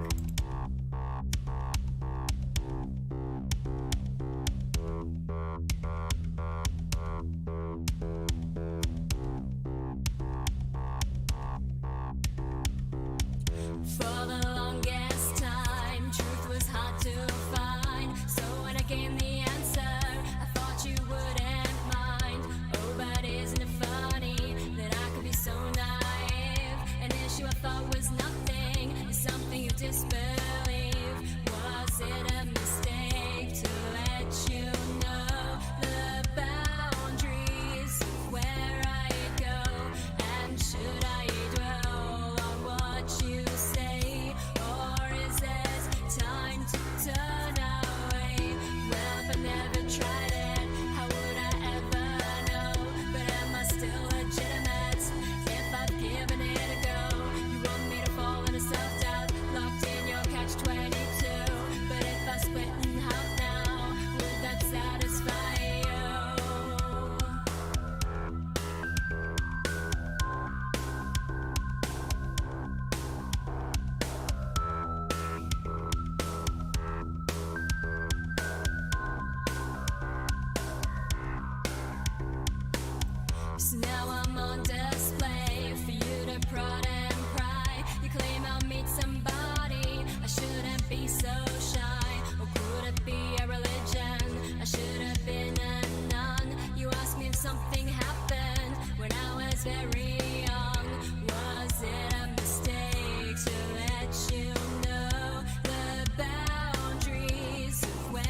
yeah, so that was Catch-22.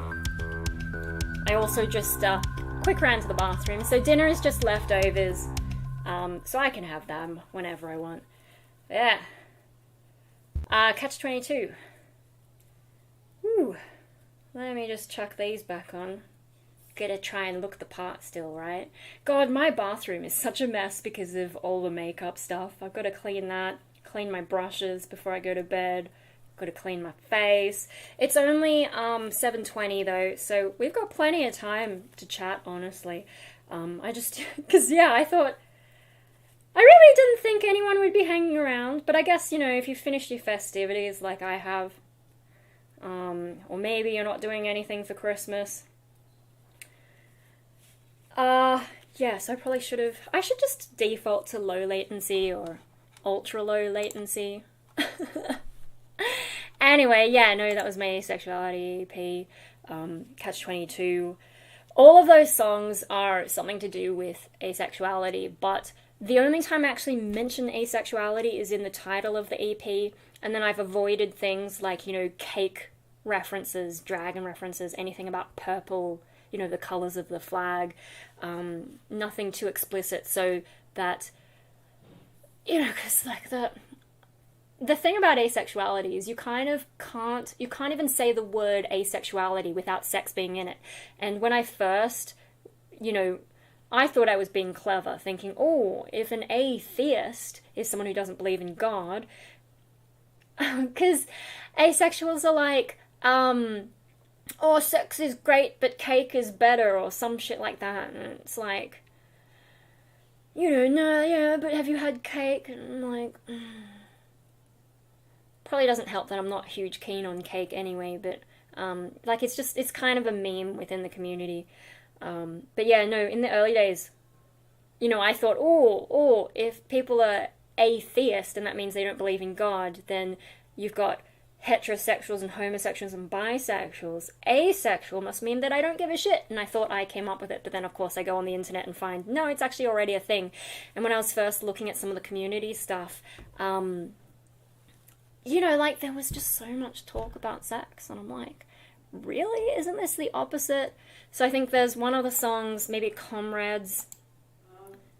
Comrades is a reference to that, and also like a lot of those, you know, the LGBT thing tend to be more left-leaning, so there's a bit of a communism pun in there, and then all the problems with the community I've actually put into that song, so it's quite fun. And I did get an asexuality group to share it as well, and they won't have realised that I was actually criticising some of the things that happened in that group, that exact group as well, because it got hijacked by other LGBT groups. Sorry, there's a lot of noise at this time of day. But yeah, no. So if I go through the track list, like, You Won't was about people trying to, you know, just trying to change me. And I said, you won't change me. This is just how I am. And I don't think any amount of therapy is going to change me either. I've already given it a decent go. I've already tried relationships.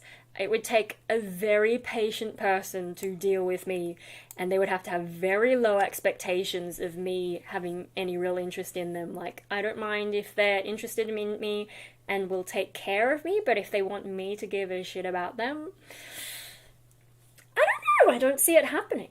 I just, you know, like, I tried the dating app thing, and then when guys started acting in that way of, you know, worrying about hurting my feelings or them having feelings, that's when I became very uncomfortable, because I just can't do that. I don't feel whatever they're feeling. And I think that is more to do with, like, in hindsight, I think a lot of it is to do with being schizoid. But it's now so fundamental to me that, yeah, it's just not something that's going to change. Catch-22, so I'm spinning. Catch-22, I've just explained. Good day to all, man. No, Mikey is still awake, and, yeah. The sort of evening chaos of dealing with him and getting him ready for bed and all that. Navigating the Nightmare is about just mainstream society being so sex-saturated. Like, you know, the sort of women on cars. you know, you get a skimpy lady lying on a car to sell the car kind of thing, and then it's just sort of in a lot of advertising and a lot of fiction, like there'll be some kind of a relationship, sometimes there'll be a completely pointless sex scene, sometimes there are sex scenes that are not pointless, and I'm less averse to that, but if it's just there for no good reason, like you don't need to show that. So it's just like all about a whole bunch of things in there, or it's just everywhere, and when you're not interested, you notice a lot. A bit like, you know, when you're not interested in sport, and for some reason the news has a sports section, and it's like, why? The weather applies to everyone, but sport? Why is this news? Why can't sport people just go and look at sport things, and why does this have to be a specific news segment? You know, anyway, so that, like, you know, when you're not interested, you see it everywhere. Hey! Paper Vampire! Shout out to Paper Vampire helping me with my outfit. Here's how my makeup turned out and managed. This is after, so I did this at 11:30. It's now almost 7:30, so this is 8 hours. I've been eating, and this is lip stain. I haven't touched it up. It's actually doing alright. Although I think the top lip, because I had tea, you can kind of see the top lip is less dark than the bottom lip, and I think that's where the tea has touched it. And then I've got like the sort of reddish purple, and then the purple to go with this. And I did wear I'm just going to try not to flash my underwear again. I've already done this once, but and I got and it's my outfit. I did have a little bit of an accident here, so I've got to fix the button there. But because of the way this is, it's not a big deal, and this is removable anyway, so we can take it off and just have that. So, yeah, and the family was, yeah, it went well enough. The family was like, oh my gosh, how did you do your makeup? Can you teach me, kind of thing. What's my favourite sport? Probably a martial art. I did do Taekwondo. I am a black belt. I played soccer as well. I wasn't as into that. But then I don't watch sport. I don't watch Taekwondo. I don't care that much. Yeah. I don't know. I kind of liked... I think they're bringing back Gladiator. I don't know. I think it's probably something that was started overseas, but I know they're bringing back Australian Gladiator. I used to like that, because then you have people beating the shit out of each other with these padded things, but, you know, they're still beating the shit out of each other. You're already getting asked... Yeah. Pretty much the moment that I did it, people are like, oh great, you're getting lessons? Like, even before I did the lesson, oh, you're gonna get a lesson? You should teach me once you've learned everything. And I'm like... And so we've already discussed earlier in the stream whether I'm going to become a makeup guru or something. I don't know, like, I think I've just, like, figured out how the shape of my eyes work. I think I can see that it's starting to get a little bit fainter there, although I didn't actually do that too dark in the beginning. Hold on, see. Yeah, it has faded, the black has faded a little bit, but that's where I didn't put eyeliner underneath it. Yeah, you can see in the middle between the pinky bit and the black bit, I didn't put eyeliner there. And I think if you want it to stay dark, you need eyeliner underneath and then the eyeshadow over the top. But that just gets hidden by my eye folds. But that all has to be one colour because of the way that the eyeliner smudges. And then around the edges, that's where I can have a bit more fun. So all the way up to the eyebrow, almost. We have that slightly blended, and then we have the sparkle, sparkle, sparkle. I need to figure out a way to switch between the webcam and the phone cameras, because that would be more fun. What did I miss? Well, when was the last time you played sports? Probably high school. No, I did a little bit of sport at uni and didn't like the way they did things, so then I stopped going. You sound very confident, maybe you should teach. I don't know. Like, I'm figuring out my eye shape. And unfortunately, a lot of the tutorials out there, they didn't explain the things that I need to know about my specific eye shape. And when I think what I've got, like, I thought I had hooded eyes, but I think I've actually got tapered eyes. I don't have a monolid, but I have tapered eyes, a sort of Asian hybrid kind of thing. And when I tried to look up tapered eyes, It's usually Korean advice on how to use tape to make your eyes look more Western, and I'm just like, no, I just want to know how to do eye makeup for myself. And then, of course, being goth, like, see, this is the thing. My family will, like, you know, extended family, they're saying, oh, how, like, you know, eyes, like, look so amazing, how do you do that? But they forget that because I'm goth, I can go over the top, so I don't need to learn subtlety. And if I make a mistake, I'll just be like, oh, you know what, I'll just fluff it out and it's going to be more smoky black. Like, I did a little bit too much black eyeliner, and I'm like, fuck it, I'll just smoke it out. Now it looks like I meant it, right? So, I don't think they realize that, you know, if someone's not goth, or some kind of flamboyant subculture, they're not going to learn a lot from me. It's only people who are into this kind of shit. And then some of it's experimental, like, you know, I figured out people tend to put the shiny, the sparkly bits on the middle, the inside part of the eyes, but then just having this be solid didn't look right, so I put a tiny bit of sparkles just at the edges there. And then with the black eyeshadow coming up, that's also a mistake where I just kept going, and then I'm like, okay, now we've got this sort of like in the middle we've got the shiny bit, and then on either side of that shiny bit we've got the sort of reddish color and blackish color. That's kind of an accident. Yeah, no, jazz. I live by the jazz principle. So, like, yes, I made a mistake, but if I lean into it, now it's intentional and it's jazz. In jazz, you play a wrong note, play it again, make people think you meant it, because jazz is like that. I did study a unit in jazz. I did quite well in it. I did better in the history part than the theory part, but I passed the theory part by coming up with a mathematical formula that helped me work out what the answer was, and now I don't know what the mathematical formula was, so I don't really remember any jazz theory. Just vague things about it.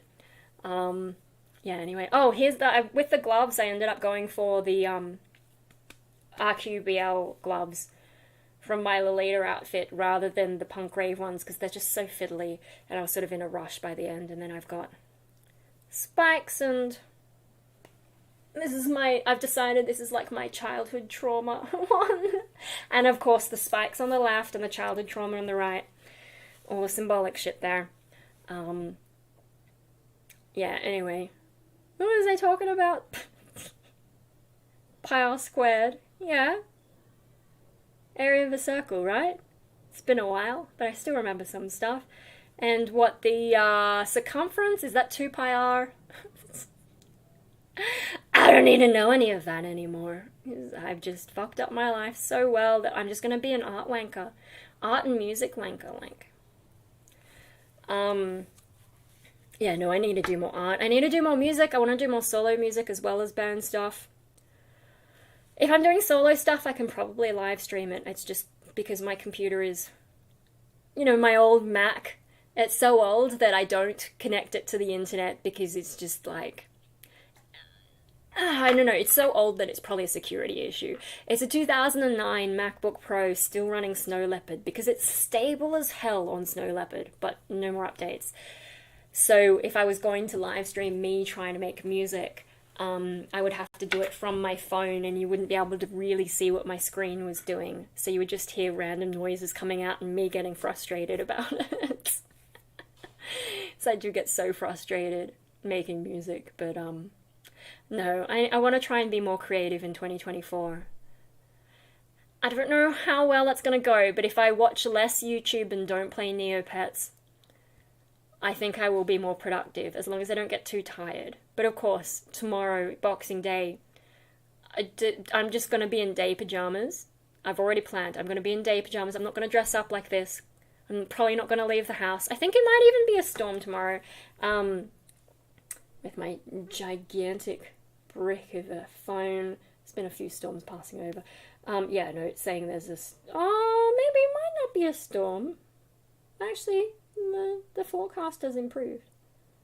But anyway, I've got nothing to do tomorrow. I'm just going to stay home. I don't want to go anywhere near real-life sales.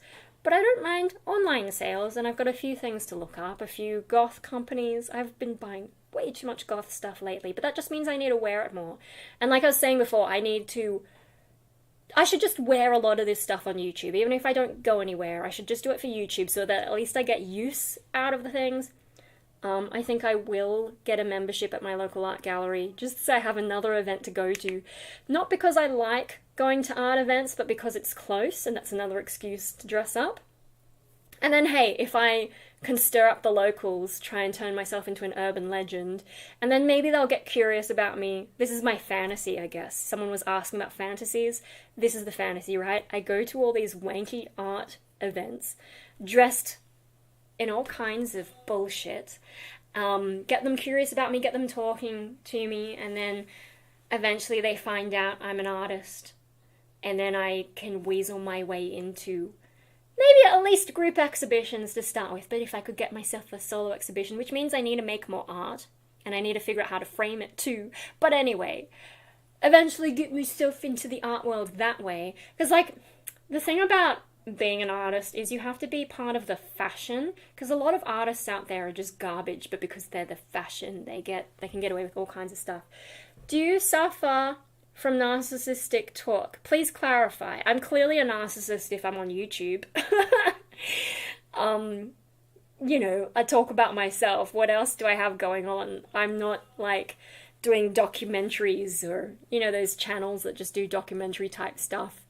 They're the ones who actually want to make money from what they're doing. I just talk about my own shit. I actually started my YouTube just as a video diary, because written diaries, it was too easy to rip the pages out and chuck them out because of issues with my sense of self. Whereas if it's on the internet, I can't take it back, right? Blogging, I think I did try written blogs, but it didn't work for me. Maybe because, I don't know, like, I guess maybe the reach of YouTube helps, because especially back then, vlogs were kind of the thing. I didn't realize. So I was kind of surprised that people were watching me at all. Your brain does not allow a conversation that strays too far from your own interests. Oh, I mean, like, autistic people do that as well. And, you know, some people do think I'm autistic. But the other thing is, okay, so I am talking to a webcam. There's no one else in this room, right? Like, you guys are in the chat, but I have to respond to what you're talking about, and generally you're asking me questions about myself, because what else am I going to talk about? I don't have any particular expertise. Yeah, my written blogs end up on Facebook nowadays, but I did try having standalone blogs, and I also had that, like, Spaces Live thing that Microsoft used to have, and some of that's now transferred to Facebook somehow, and I don't remember how it happened. But, like, I tried to have a public blog as well, and it didn't go so well. And some of my early adventures in alternative fashion were there, and they're not the greatest things. I think some of them are on DeviantArt as well, though. Probably shouldn't tell you that, because Mad Simple will go digging them up. But, you know, that's past me. Like, I sort of think of it as the, you know, kintsugi. It's the Japanese thing where you break a ceramic dish and then you're like, you know, whoops, oh no. But instead of throwing it out, you put it back together with gold in the cracks to repair it, so that, you know, you can see that it's been damaged, but the damage is part of that object's story. And then you filled it in with gold to say that that story is actually valuable. And now you've got a repaired dish, and it's kind of actually prettier because of having been broken. So, that's how I justify my old awkward photos. See, I'm an art wanker. I can find ways to justify shit like that, because that's kind of part of my training.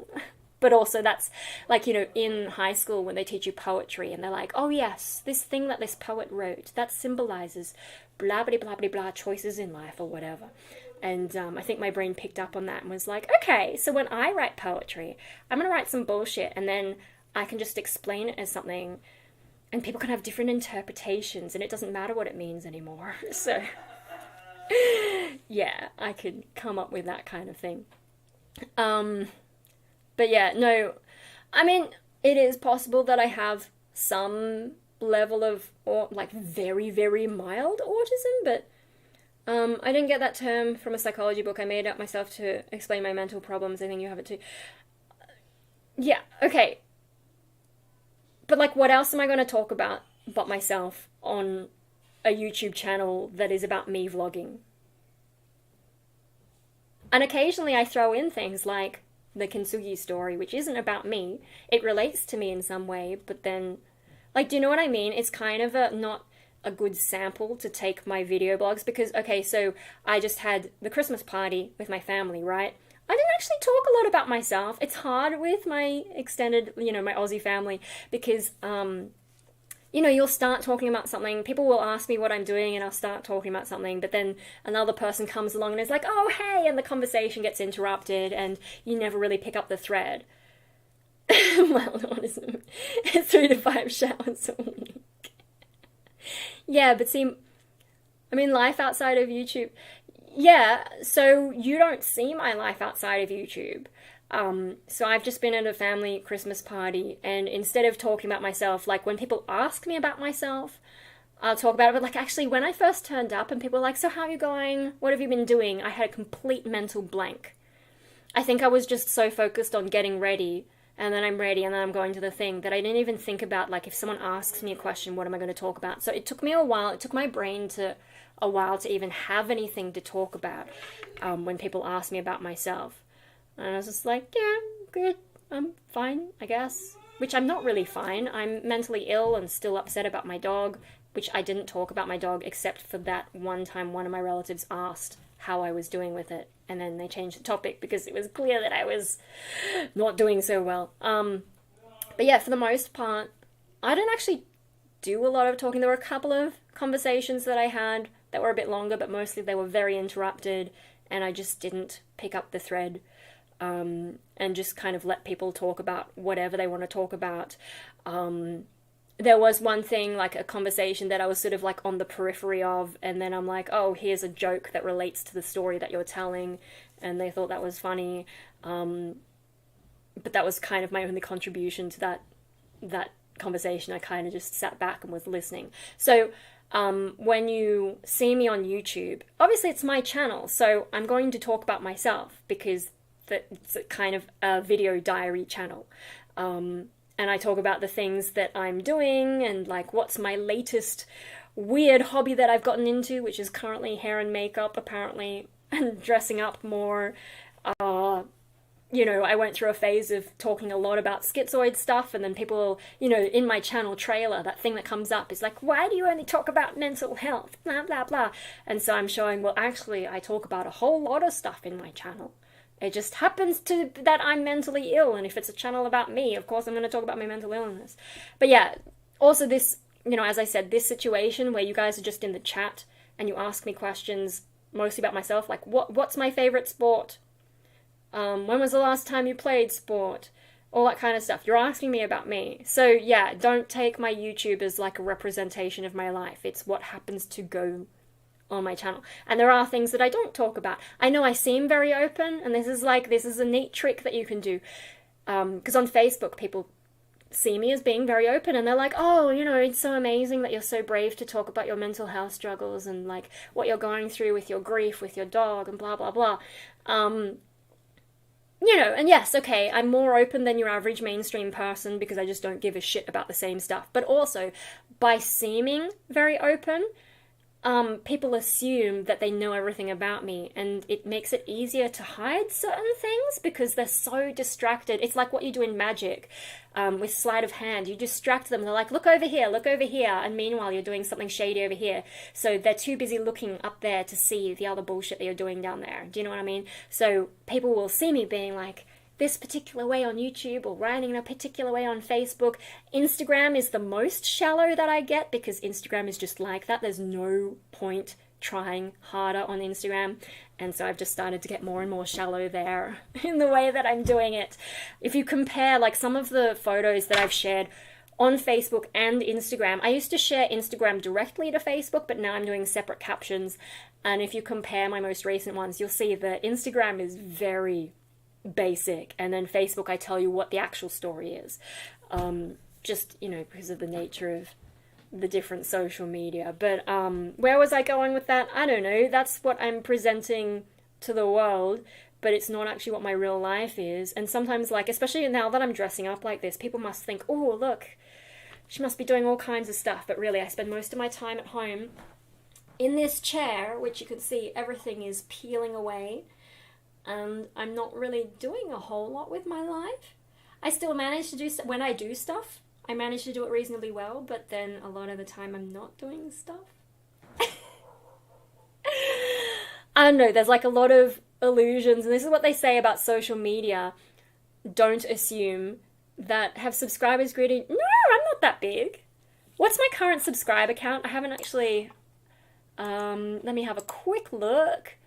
2,631. Okay, so I don't know, since I restarted more regular vlogging, that was probably in 2016. Shit, that's actually quite a while. At some point, I think after that is when I hit 1,000 subscribers. So I don't know, I've probably got more subscribers, like real subscribers, than I give credit. But before that was a lot of people, like leftover accounts from my early vlogging, and there's some people who have stuck around since then, but most of them were probably dead accounts. You know, people who've forgotten their passwords. Google's probably going to start deleting them, so I expect my count to go down. I'm surprised it hasn't gone down more. But then a lot of people just subscribe to me because they like a specific thing I do. And the problem with me is I'm too chaotic. I don't stick to any particular niche because I'm not trying to attract a huge amount of subscribers. I'm just, you know, expressing myself, documenting my life, because then, you know, getting things out of my head so that they don't have to keep annoying me. Like once I get it out of my head and it's out there on the internet and I can't take it back, then it helps me let it go a bit. It's sort of a therapeutic thing. But no, because like some people follow me for like the vlogs, some people specifically want schizoid vlogs, and so if I put schizoid in the title, it's kind of interesting to watch the views those get, as opposed to when, like, sometimes I will talk about schizoid stuff, but I won't put it in the title, and I just sort of do it as an experiment. I am experimenting on you, the viewer. But yeah, I'll do things like that. Some people subscribe because they like my music stuff, my music covers, and they've been waiting very patiently for me to get back into that, so I'm hoping to do more of that this 2024. Would you like your channel to explode in subscribers and people to greet you in the street? Not really. I'm here for Stardew. Yeah, Mad Simple is here for the gaming content, Stardew Sundays, which I haven't done in quite a while. So a lot of my subscribers are like for very specific things, and then they don't give a shit about me the rest of the time. So even though it looks like I have a decent subscriber base, it's not that. Like, there are some viewers who will watch everything that I do, and that's like my real fans, my hardcore fans. But then there's a lot of subscribers who just hit the subscribe button but then kind of forget about me, and then they see me doing all this shit, and after a while they're like, that's not what I subscribed for, and they forget about me. But yeah, the other thing is, I'm in Australia, and a lot of my viewers are from overseas, so I know there are a few people in Sydney who watch me, but Sydney is also a big city. You know, it's not like we're in a small town. So, yeah, no one has really come up to me and been like, oh, hey, it's you. The other thing is, I don't go out that often, so when am I going to bump into anyone?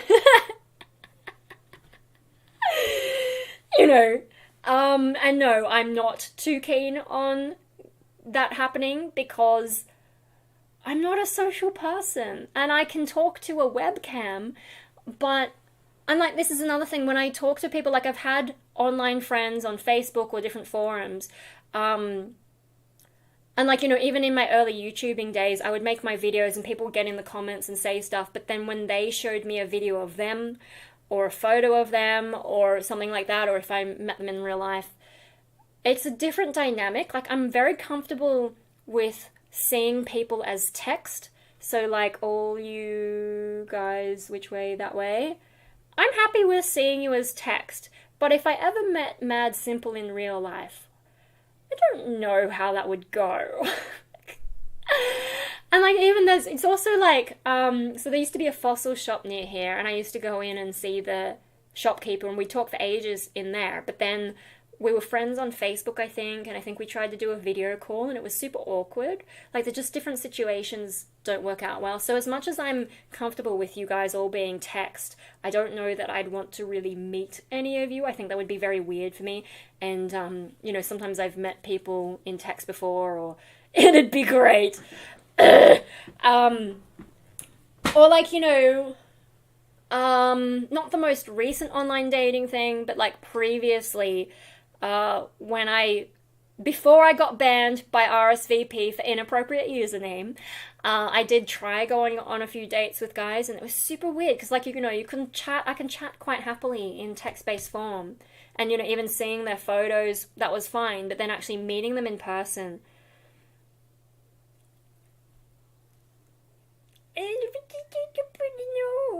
no, I just fucking can't. It's weird. It's better for me if I meet someone in real life and then have the online interaction. But if it's online first, that can be very awkward.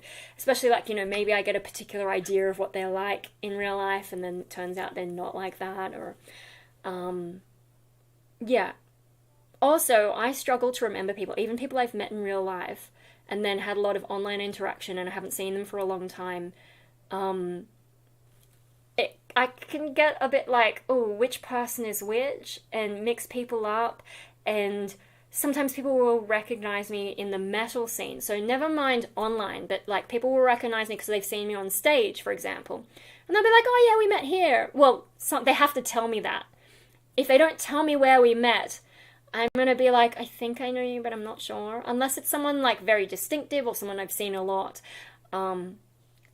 I can be a bit like, and like even in the same gig, if the same person comes up to me, sometimes I can't remember if I've already talked to them tonight and if I already know them, like if my brain has sort of misremembered their face and I'll think that I'm meeting them for the first time, but it turns out it's someone I talked to earlier in the night. My facial recognition is not great. That was one of the things, the last guy I dated, he was really useful for telling me who someone was and where I met them. So he'd just be like, oh yeah, that's so-and-so from where. And I'm like, oh, okay, great. Now I can pretend to be social, because he remembered people. I didn't. Yeah. So I'm just not, because I'm not that interested in people, so my brain just doesn't have an instinct to remember people very well. So yeah, like I've already had that experience in the music scene enough, and then to meet people on YouTube. And the thing about YouTube, like, it's one thing for people to know me from music, but to know me from YouTube, it means that you've been watching enough of my stuff, probably, that you know certain things about me, and I don't know anything about you. I mean, Mad Simple claims to live in North Korea, but then I think also claimed to live in New Zealand. I don't know, somewhere starting with N. But I don't know who Mad Simple actually is. I don't even know if Mad Simple is actually a dude. I just assume you're a dude. I have assumed your gender. Come and get mad at me.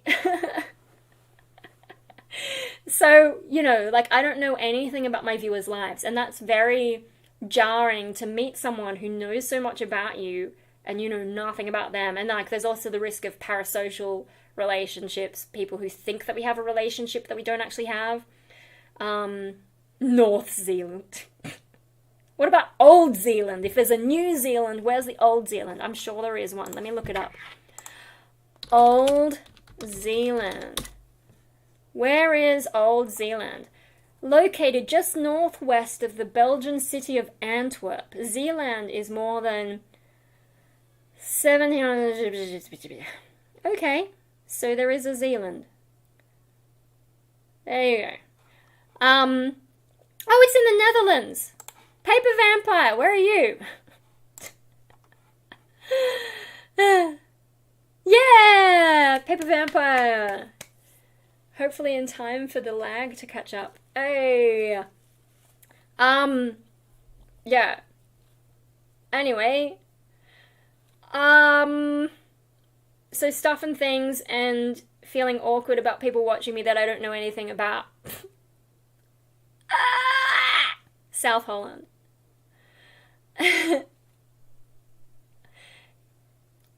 That's just above Zealand.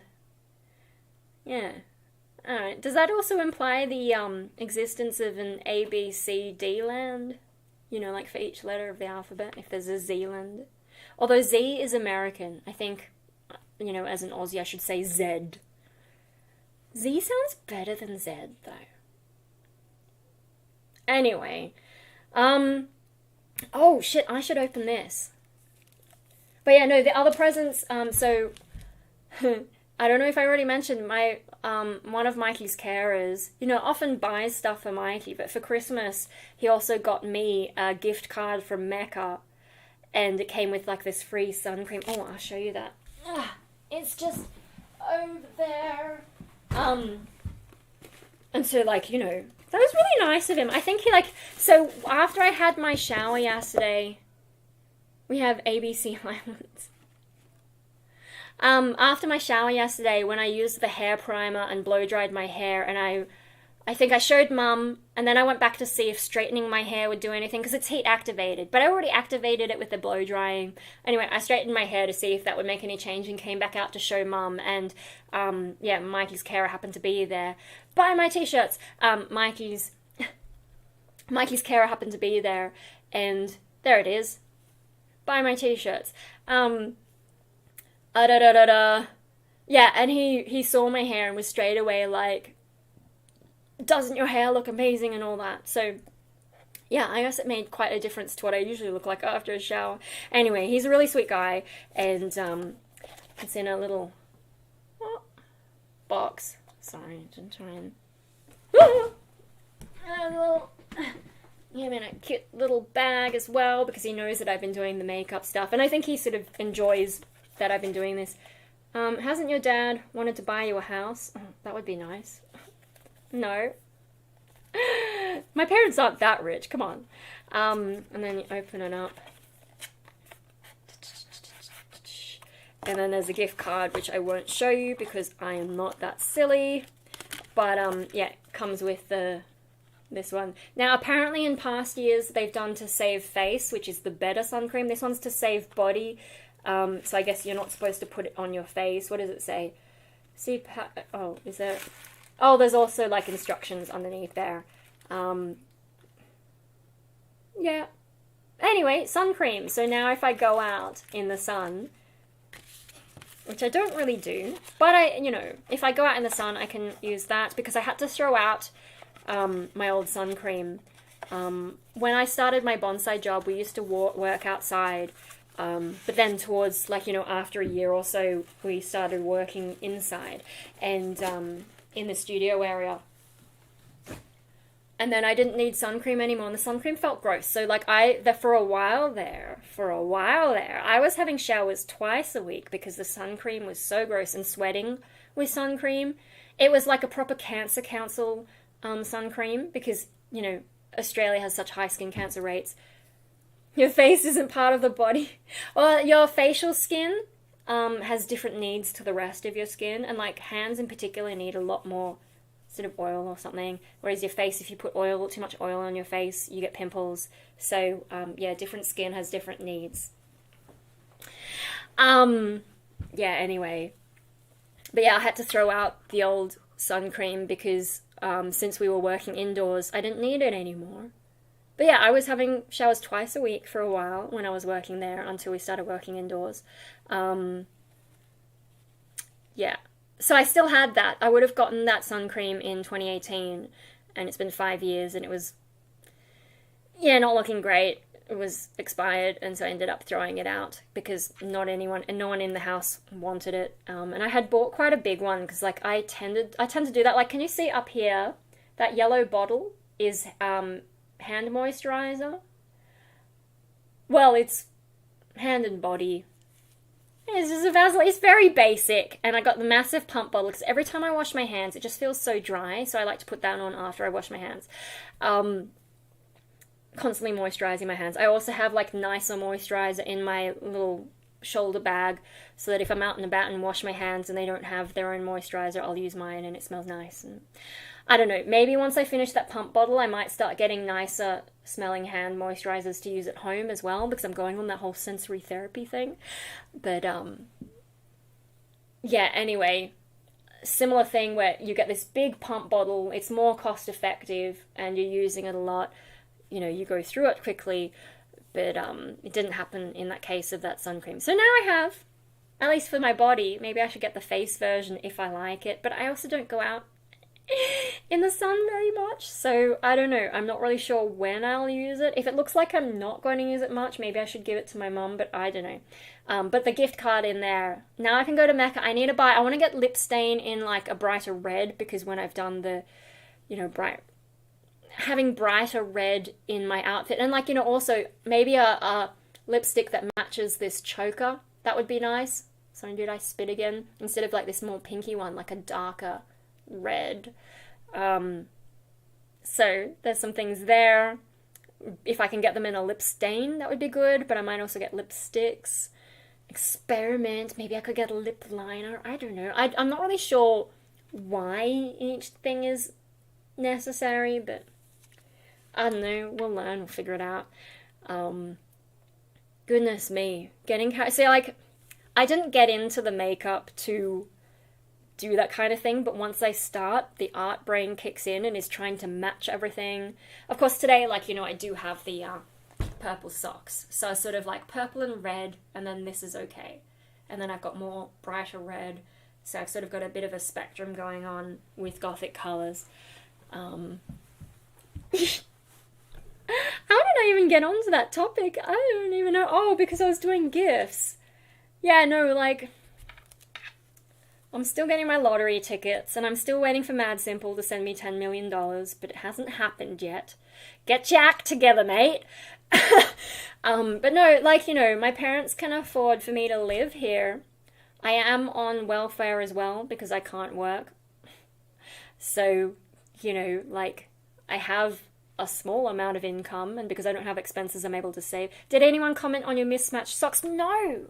They were too distracted by my face and my dress, and like I've got so much going on. It's like when I went to the market with my guitarist and I was dressed up in the white goth outfit, and I had so much going on. Like we went to a record, one of the market stalls was a record, like guy selling old records, and he was just like, oh my god, you're this and this and this, there's so much going on with you, like, yeah. So I had a little bit too much going on, and I don't know if anyone noticed my socks.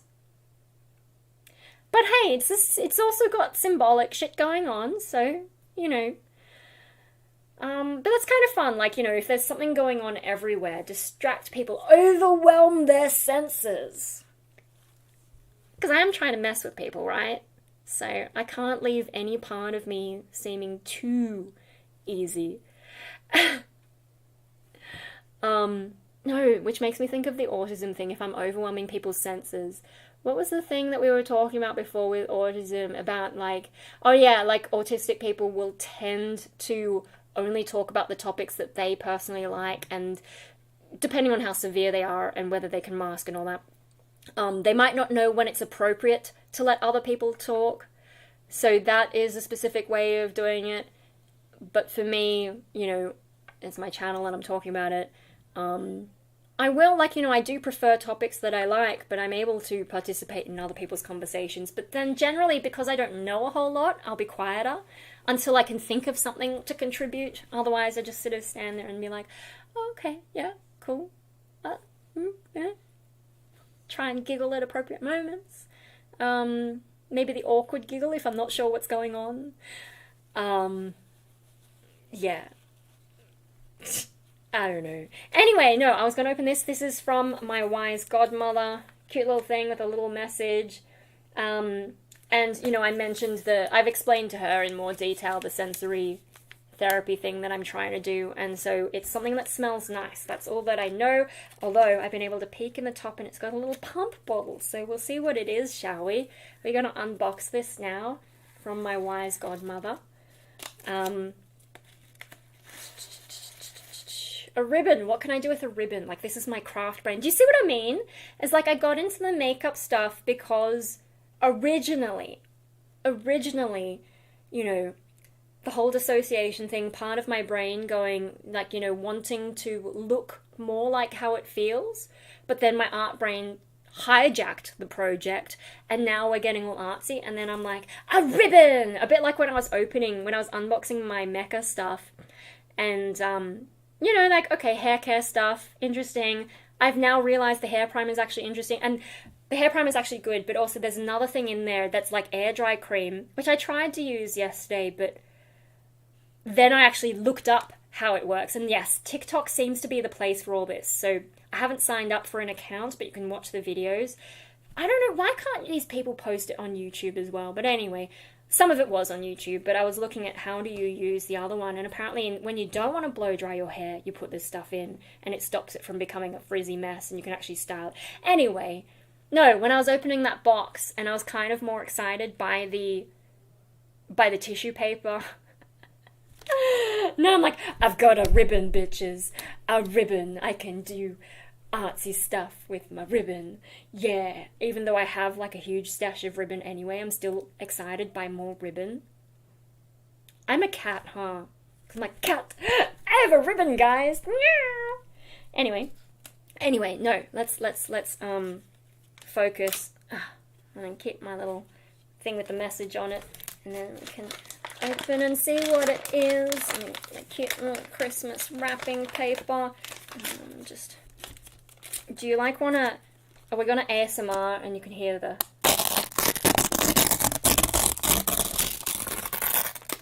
Am I doing ASMR right? I'm not supposed to talk.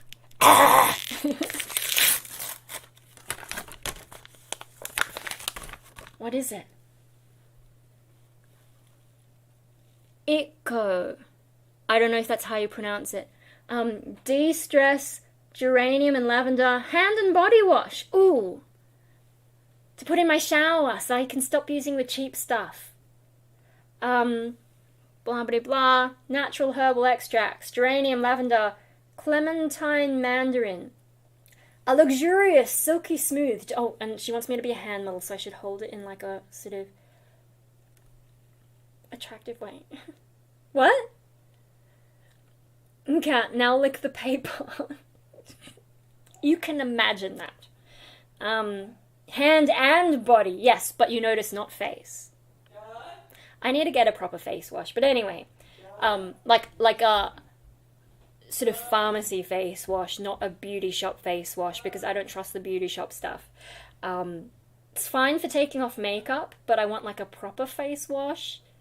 So I'm going to ask my GP next time I see her, which I think is the day after New Year's. And I'll be like, hey! First of all, I need a referral to my psychologist so I can have subsidized psychology sessions again for 10 sessions, because we still don't take mental health seriously in this country. You know, the first syllable of country can tell you enough. But then also, what face wash should I use, especially because I'm doing more makeup now? Hand and face wash. I don't think that's going to exist, because face has very different needs. Unless you're the kind of person who gets pimples on your hands, maybe then you should use face wash on your hands. Just, you know, possibility. Anyway, I'm trying. How do people hold this stuff? I don't even know. Anyway, a luxurious, silky smooth, gentle hand and body wash suitable for sensitive skin, blended with pure essential oils to de-stress, calm and relax. Naturally SLS free? What does SLS mean? Sensitive skin formulation, vegan, and then it goes through all the ingredients. Made in Australia. Ooh, in Lura, up the Blue Mountains. So that's actually not too far away. Cool. Can I smell it? Do I have to open it? You need to do more hand model pose research. Yes. I made my wise godmother a card with me hand modeling all the things that I bought her. I might post that on Patreon rather than sodium lauryl sulfate. Okay. I have no idea what that means. Clearly I wasn't paying attention in Fight Club and How Do You Make Soap.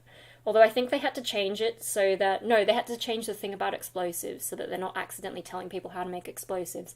Anyway, yeah, no, cool. So I'm going to put that in my shower for when I run out of my crappy body wash. Or should I, like, alternate? No, I worry if this one is too good, I might not be able to finish my crappy body wash, so I better finish my crappy body wash first. Yeah. No, I'm going to have a nice smelling. So I did want to get better body wash instead of buying the cheap stuff all the time with no particular smell. And I'm like, well, You know, sensory therapy, maybe. What if this is what I need to have more showers more often? What if it's amazing and I end up... I don't know. It would have to be pretty fucking amazing to make me have more than one shower a week. But what if? I don't know. Maybe you guys should start sending me body wash to my PO box. Alright, do you want some more ASMR?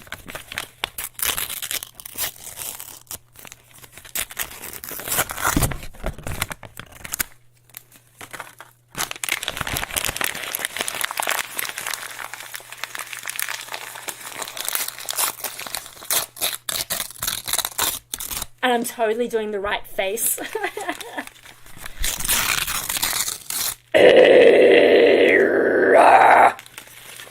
Anyway, I'll stop. Oh my goodness. Let me put that in there. Recycling.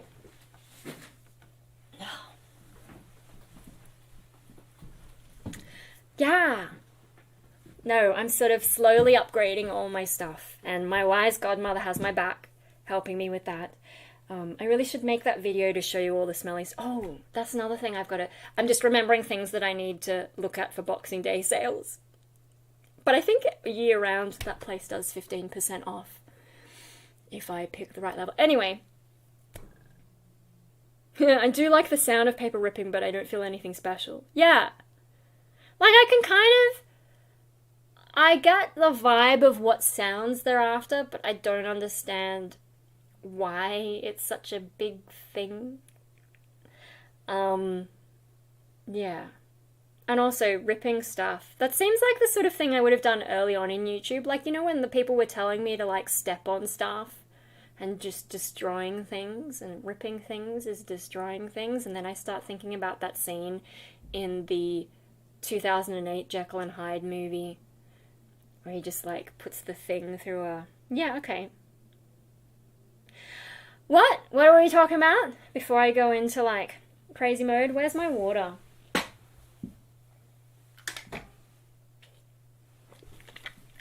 I could show you the art stuff that my parents gave me, but it's really just a canvas and 3 different kinds of brushes, and apparently Mum... Like, I had tipped off Mum that, you know, you can't go wrong with art materials. My brushes are shit, and...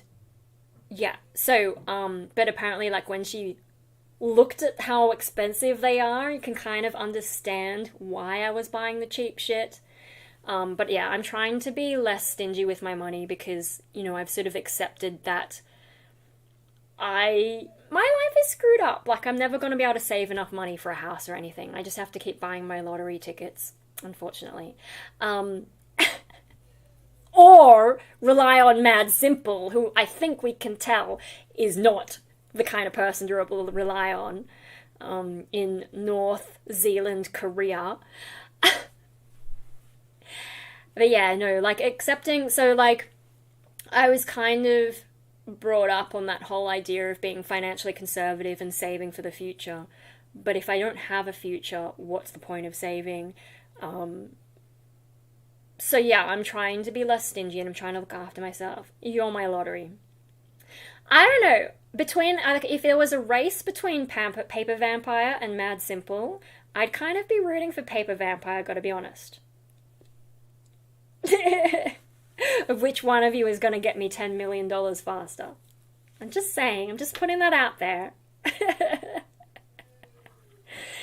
Now, if you guys want to make it a competition, I'll be happy to watch. Oh, no.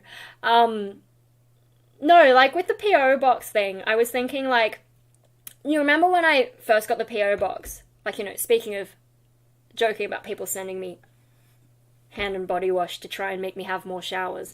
I suppose, like, hand wash, I could also use it as a soap. Just, like, in my bathroom. Choices. I guess I'll see what it smells like. I don't know about that. I think Mad Simple is crazy enough to rob a bank. Careful, he might be like, challenge accepted. Banks are a lot harder to rob these days, though. So, you'd probably have to commit some kind of fraud. You know, you'd have a better chance of that. Like, you know, the whole GFC thing. Or, you know... Anyway, where was I about to go with that? Oh, I just completely lost my train of thought. What was I just talking about? Oh dear. My PO box. Yeah, no, joking about you guys sending me stuff to try and convince me to have more showers. Put all the crypto in the bag. I mean, North Korea is doing a good job of stealing crypto, so mad simple. If you want to prove that you're North Korean, there's your idea. Yeah, no, when I first did that PO box video, I got my PO box and then I was like, hey guys, I got a PO box. Here are the rules on like what you can send me, under what conditions you can send me stuff. Okay. Part of the issue is at the time, you know, with those like air tags and stuff, I think, oh, here it comes again. You ready? You ready? You ready? You ready? You ready? You ready? Buy my shirts! Anyway, yeah, no, at the time, so I think now Apple and Android work together, and so that if I turn my Bluetooth on, it'll tell me if those things were around. And then I only have to worry about traditional GPS, and if someone was that determined to track me, that they would spend it on a proper GPS, well, maybe you have enough money that I would be interested. I'll be gold digging or some shit. Anyway, no, so I feel like more comfortable about the whole PO box thing. I'd probably still like, you know, be a little bit careful, but maybe I just, instead of saying like, hey, I have a PO box, go and check out Patreon for the rules, maybe I'll just put the PO box in my channel description and then people can send me stuff without checking with me first. But I'd still be doing things like, if you send me anything illegal, I'm taking it straight to the cops, basically, and so stuff like that. But yeah, in terms of like my safety, I feel a bit more confident about it. So I was thinking like maybe I should just change the rules around that. Yeah, that was just a thing. So, you know, if you wanted to surprise me with things to shower more often, yeah, that's probably doable. Like, you know, I don't know. Maybe I should make a separate video to update. Or maybe I'll put a community post. I don't know. It's hard to know what people actually see. But yeah, no, that was a thought that I had, is maybe I don't need to be strict anymore because my phone finally got that update. Yeah, and then I just need to remember to turn Bluetooth on, which I don't always do. Anyway. So, that's the thing. Oh no, I'm getting messages. When people, so pro tip, if you are engaging with me on other social media, asking me how my day was, there's a few people who ask, so it's not any particular person, a few people ask me, like, how was your day? The thing is, like, that is not a good opening line for me, like, small talk. I need more of a, like, specific, like, tell me something interesting, something to talk about, instead of just how was your day, because everyone asks that, and it's like, I don't want to repeat myself. You want to know how my day was? Chances are it's on YouTube somewhere, or else if I don't mind it being public, it'll be a public post. Although I'm trying to make my public posts on Facebook and Instagram a little bit better than here's what I had for lunch. I will say, like, on YouTube, like, you know, here's me eating pizza. Because YouTube is a weird place like that. But, yeah, I know. There's also, like, you know, at least one person who I don't think watches my YouTube, but I've got a friend on Facebook and just always says hi. And I've already said, don't just say hi, you've got to give me something more than that. I don't want to be the one pulling teeth to make a conversation happen. If you're initiating conversation, you need to carry it. Because I'm not here to carry that. If you want to talk, you've got to actually have something to keep me interested and to keep the conversation going, instead of expecting me to carry a conversation you started. And there's also, like, I've put it in my favorites, but it's like, hi to. I put it in, I'll find it and I'll link it in the chat because it's quite good. Oh my god, there's so many things in this playlist. Maybe I will just, Control F. Hi. Nope. That's not specific enough. Oh, there it is, there it is, there it is. Okay, how do I link you guys to this? Share. I don't want it with the... Oh no, don't play an ad. No, don't play an ad. Don't! Okay. I think this will be it. Hi! Hi to. Hi returns. Anyway, at least if you're going to just say hi and not give me anything else, at least make it funny. But yeah, unfortunately some people think, I don't know, it's their way of socializing online is to just say hi and hope the conversation happens. It's not a good way to do it. You need to come to the conversation with something interesting. Because yeah, I can ramble on YouTube fine. I can just sort of go on tangents myself, but I'm not going to give you a private text-based thing, like, what? Here's a question, what is time? I mean, like, there's the physics explanation, which I'm not... Fuck you, Mad Simple. I thought 20 minutes. Yeah, no, time, I mean, it's kind of a measure of change, you know, like it depends on the context, the passing of time, and then there's like, you know, the arrow of time and how relevant is it, and then when all the sciencey guys get involved in like quantum this and that and relativity, and there was an interesting one about how the speed of light works and how things going faster bend time, which is kind of interesting, but I don't know it well enough to be able to explain it, and I don't remember like the specific thing, but yeah, that's probably going a bit too complex. And also in the context of like these people who say hi in a text in like Facebook Messenger, like I don't mind you ask me something like that, I don't mind riffing on it live on YouTube because other people can see that, so it's like it's not me putting a specific effort in for you, it's everyone can share in it. Whereas these guys who just say hi in a message, they're wanting private communication with me that no one else can join in. And they want me to put the effort into that level. Like if it's something between us specifically, that's fine. But like, you know, if it's a part of our natural conversation or whatever, but if someone asked me what's time in Facebook Messenger, I'd be like, why the fuck are you asking me this? So context is important. And yeah, just like, that's all they give me is hi. Or how are you going? And I'm like, the same that I'm going most days, which is usually worse than I appear. But yeah, I don't want to have to answer that same question as well, like how I'm still alive. I don't want to elaborate. Do you have anything else you want to talk about? Because that's all I've got, unless you can prompt me. Give me something interesting. I don't know.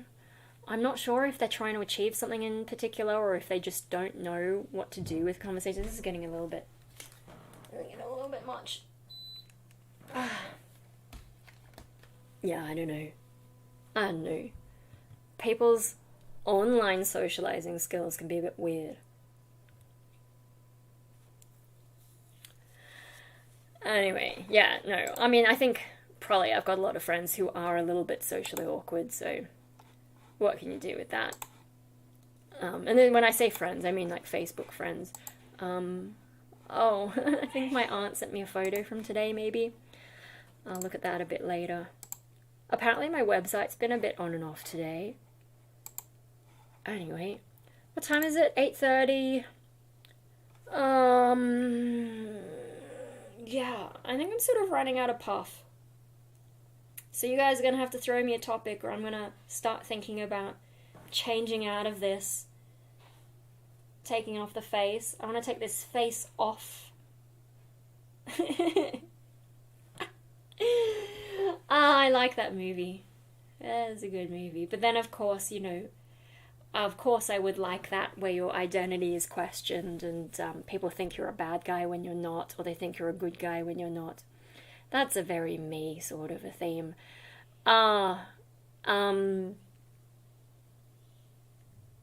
Yes, and then I will change into my pajamas.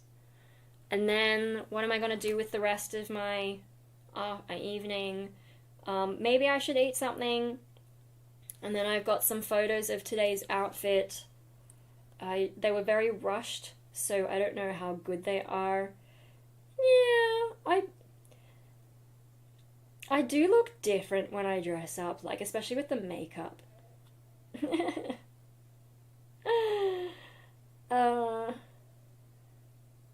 But yeah, they were very rushed photos, so the poses are okay, but they're not great. They don't necessarily show the outfit very well. The camera angle was a bit iffy.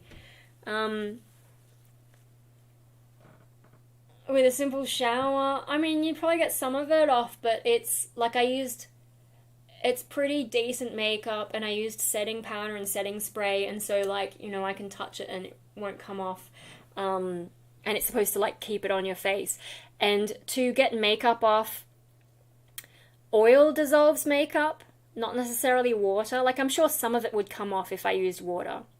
But if you really want to get all of it off, and make sure that your face is clean as well, because I don't want to get acne problems again, you got to use oil to dissolve it, and then you can use the water-based stuff to wash it off. Also, I had a shower yesterday. I don't want to have another shower. I'm just going to brush the hairspray out.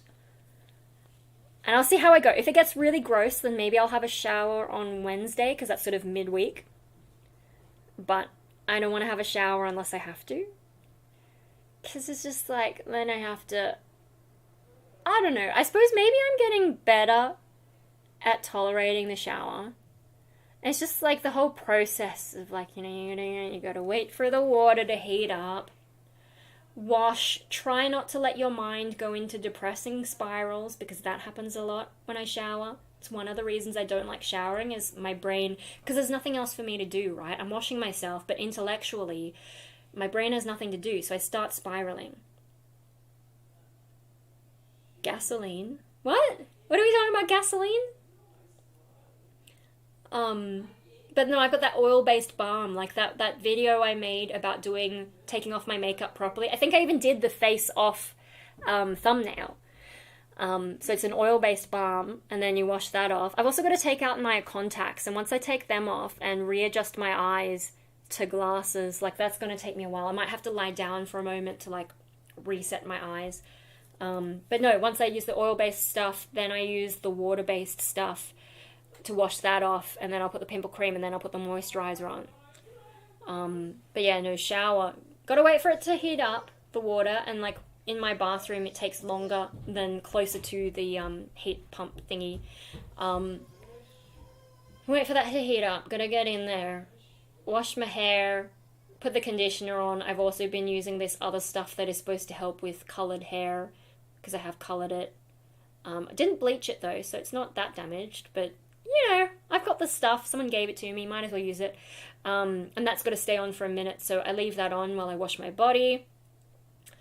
Blah, blah, blah, blah. I wash my face just with water, but I think some of the soap that I've been washing my body with does get onto it a bit. So it's a little bit gentler, I hope, than, like, directly putting it on my face. But that whole process, because I don't really have to think about it, it's automatic actions, my brain can get into depression spirals. And I don't know if, like, the sound of water, that sort of white noise static, I don't know if that makes my brain more prone to go in circles, but yeah, I can kind of... There have been times where I've gotten out of the shower and just felt so depressed that I couldn't properly dry myself or, like, change into clothes, and I just sort of, like, lie down with my towel and not be able to function, like, especially when I was depressed, like, really badly depressed. Now I'm just sort of, like, maybe more dysthymic. I don't know, like, it depends day to day. I'm sort of more, like, low-key depressed instead of full-on massive depressive episode with the dysthymia double depression thing.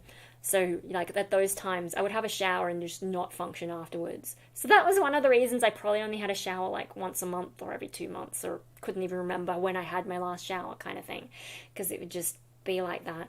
Sometimes also when I go for a walk, like, even when I was walking with Hope, sometimes, because it's not, like, we're just walking, yeah, there's stuff to look at, but my brain doesn't care, it's the same scenery all the time. Or even if we go somewhere different, I just zone out and my brain starts going in a spiral, and then I just feel really depressed afterwards. I don't get the endorphins or whatever it is that people are into, brain chemicals. It doesn't make me feel better. So, yeah. And then, you finish a shower, then you've got to get dry, try not to drip water everywhere. Yeah. Dry your hair.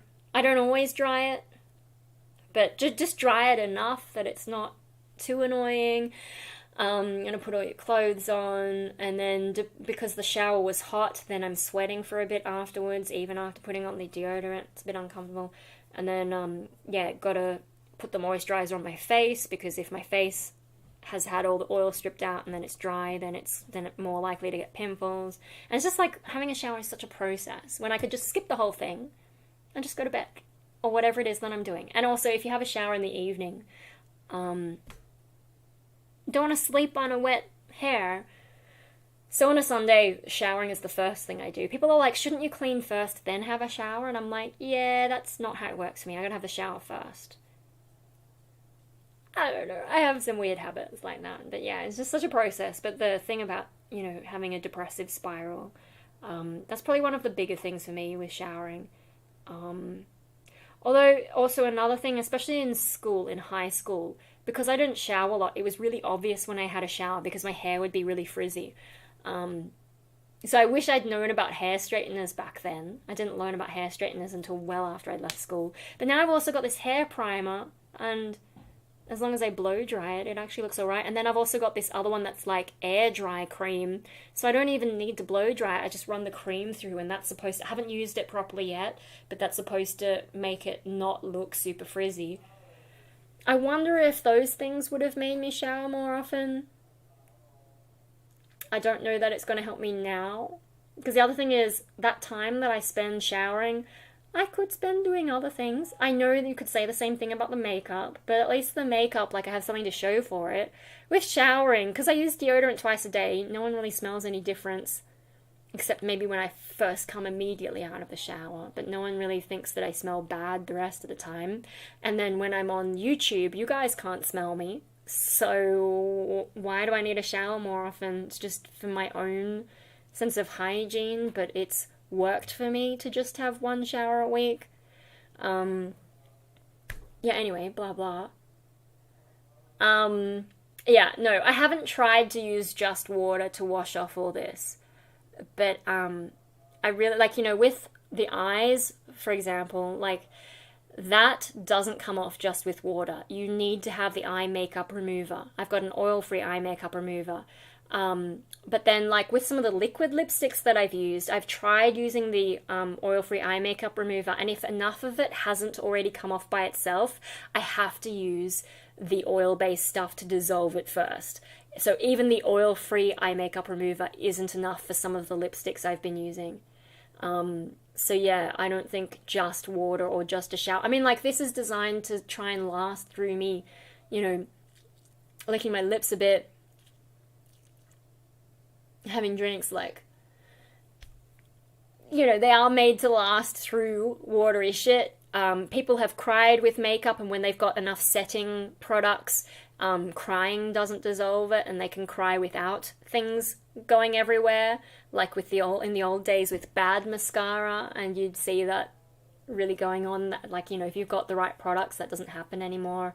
People have cried with foundation, doesn't work. People go out in the rain with foundation, doesn't really do very much.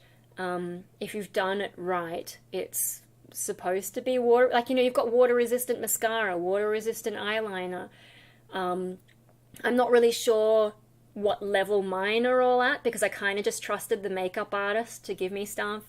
But yeah, no, so a simple shower. Like, yeah, you can use the soaps and stuff, but you really need the oil that is designed to dissolve it all off and then just wipe your face off. Nicolas Cage is a trooper with all the fucking movies that he does, eh? Oh man. Is John Travolta still a Scientologist?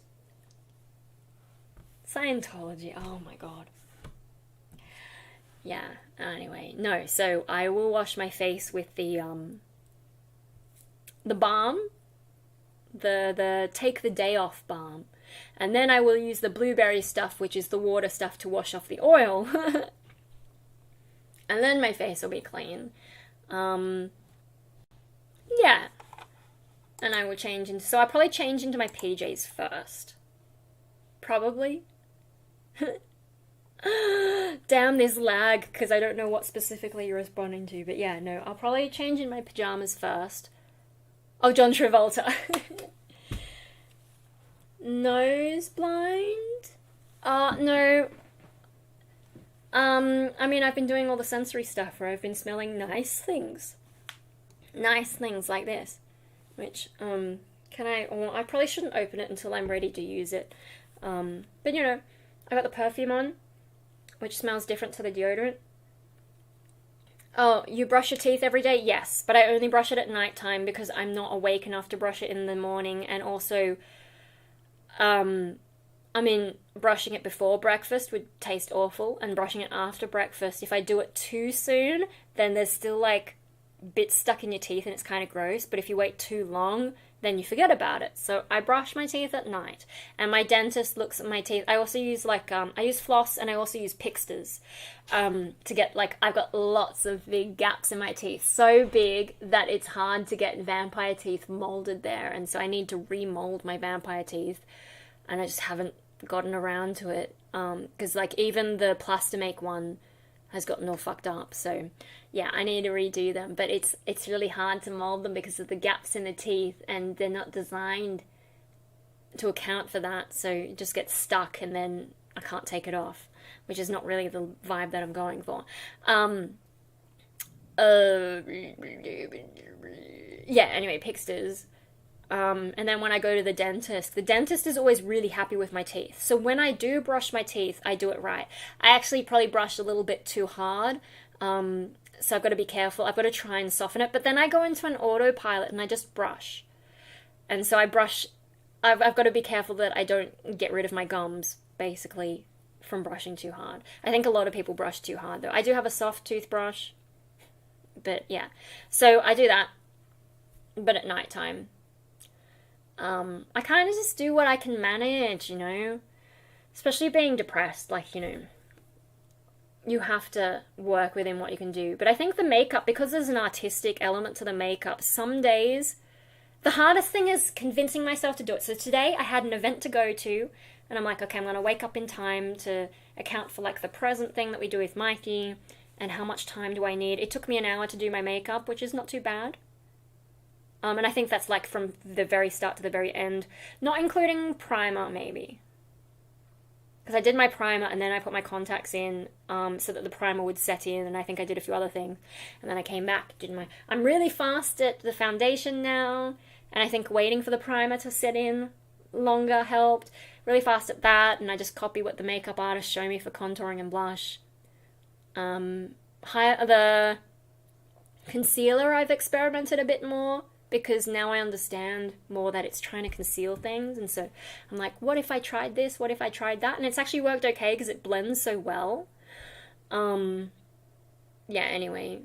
Why was I talking about makeup again? Oh, because of, like, day routine. Yeah, no, today I could convince myself to do it. Other days, I'm like, but I'm not going anywhere, but it's already late in the day, so why should I start doing it now, and blah, blah, blah. But if I can convince myself to do my makeup, then chances are I'm going to dress up, and then I'll actually go for a walk. But if I don't do any of that, I'm kind of inclined these days to just stay home, because I don't have a dog telling me to go for a walk anymore, so it's actually been really hard to go for a walk. Shit! The thing that I shouldn't have... See, this is the thing. I got ready for the family shindig, and then I went blank. My mind went blank when I got there, and people are asking me, like, what's going on? I was going to show them pictures of my aunt, and I completely forgot. I had them all here.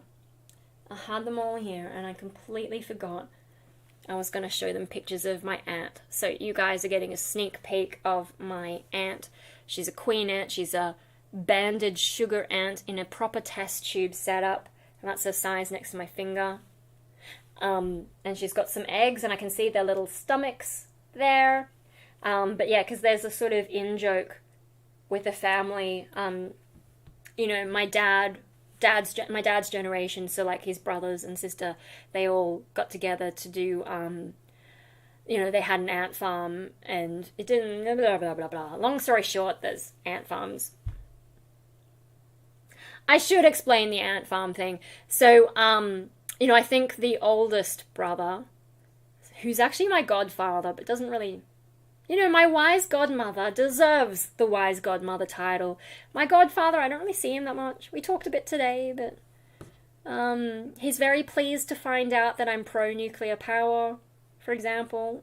And, you know, anyway, no, when they were kids, he convinced the rest of them to chip in money to get an ant farm because it would be so great and so amazing, and really hyped it up. And then they got the ant farm. And, like, you know, back then they were very basic. And they're just like, oh, shit, hey. And so it's sort of like, you know, you hype up some amazing gadget that tends to let you down. And so when we talk about, like, you know, when someone gets a new fancy gadget, people are like, ah, that's such an ant farm. Like, you know, you'll get this amazing thing. And it's like, it's a gadget that amuses you for now, but it's actually a piece of trash, is kind of the vibe. But then we kind of use it for just anything that's a bit fancy. You know, what an ant farm that is. It's kind of an expression in the grays. I'm sure one of that generation would be able to explain the story better than me, and sometimes I'm like, maybe I should sit one of them down and be like, hey, can you tell me this story, and can I film it for YouTube, because I keep trying to explain it to them. Anyway, with that in mind, I've decided that I'm going to be the greatest ant farmer of all time, of all the greys. So I've done all my experiments with my aunt. I've got a playlist. It's something like My Ant Ventures. Ant Adventures, right? But also Ant Ventures. There's like layers of puns in there. Anyway, so, you know, like I've done experiments with ants that I've caught out in the wild, and then I had that queen ant that I caught in the wild that wasn't fertilized, and I should, you know, posted that video. But actually, I ordered a queen ant in a proper setup and a proper ant farm, and I will show you that eventually. And so I was going to show them my aunt, and I forgot that, like, that should have been my opening line. I should have gone in and been like, people would be like, hey, how's it going? And I should be like, I've got an aunt. That's what I should have done, but I completely blanked out.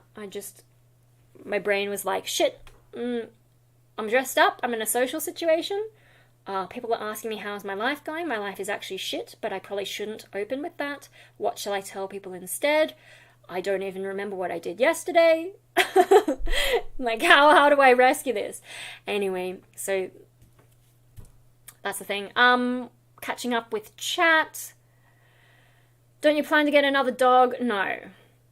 That's kind of why I got the ant, because, like, there's a part of me that wants to care for something, but I don't want the emotional connection, because it's just so difficult. And, like, Hope had so many health problems, and so I was always, like, a little bit anxious. And also I know, like, you know, before Dave moved out, my other brother, Marley was his dog, right? But despite that, like, Marley loved him and would, like, sleep in his room and all that. But if there was something scary, like a storm, or if the boys were watching rugby or, you know, some kind of sport on the TV and shouting at the TV, he would actually come in my room because, like, both the dogs, they sensed that I was paying the most attention to them, and I would, you know, sort of intuit their needs and look after them and comfort them and all that, whereas mum and dad don't do that. So even if we got a dog that wasn't specifically mine, like Hope was specifically my dog, in the same way that Marley was specifically Dave's dog, slept in each of our respective bedrooms, even if we didn't get a dog that was specifically mine, it was more of a family dog, slept out in the, you know, back room or whatever, I can see I can see it getting attached to me, and I can see me getting attached to it, and us spending a lot of time together, particularly because I'm at home so much, whereas mum and dad, they'll go to the gym, they'll go out to lunch. You know, I can kind of see me getting attached even there, and then worrying about every little medical problem, especially after going through that with Hope, because I really kind of became hypersensitive to his, you know, like, he would sometimes do something a bit awkward and then start limping and sort of be like, oh, my foot hurts.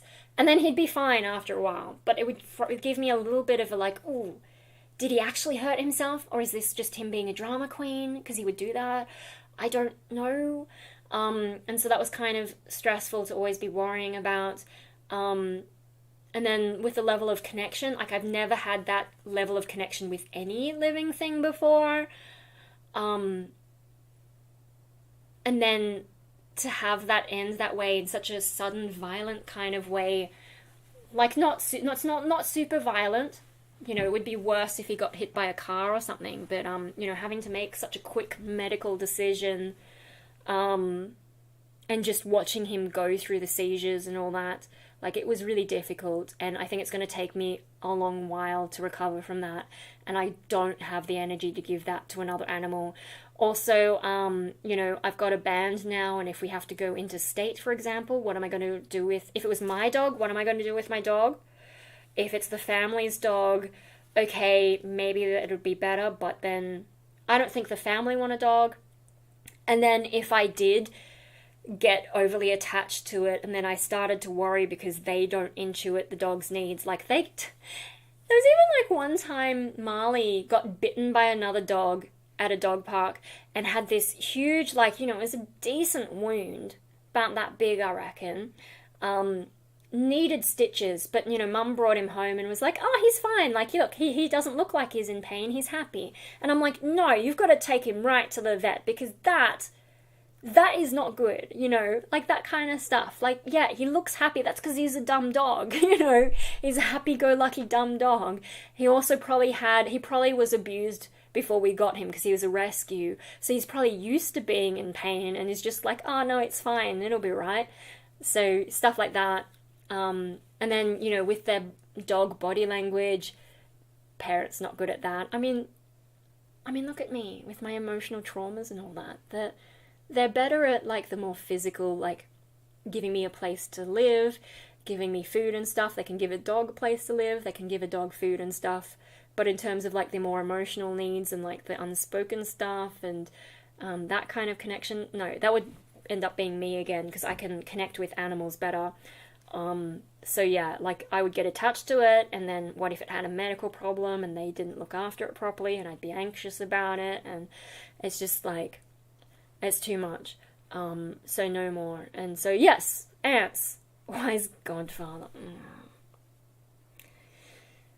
Yeah, no, I don't need it, because I don't believe in God anyway, so they've already failed on that front. Although I don't think my godmother was ever going to, you know, try and push me to believe in God. Probably my godfather would have, but he didn't really do as much, and lived further away, whereas my godmother has lived pretty close by for almost as long as I can remember. I don't even know where they would have lived beforehand. Anyway, you should get those notes that talk show hosts have and bring them to events you have prompt for conversation, yeah. Well, I thought it being on my phone, I would remember, but then also I left my bag with my phone in it on the stairs and didn't have it with me, so... A crow is very intelligent when combined with young things. Yeah, no, I don't need a bird either. Because also birds actually live quite a long time.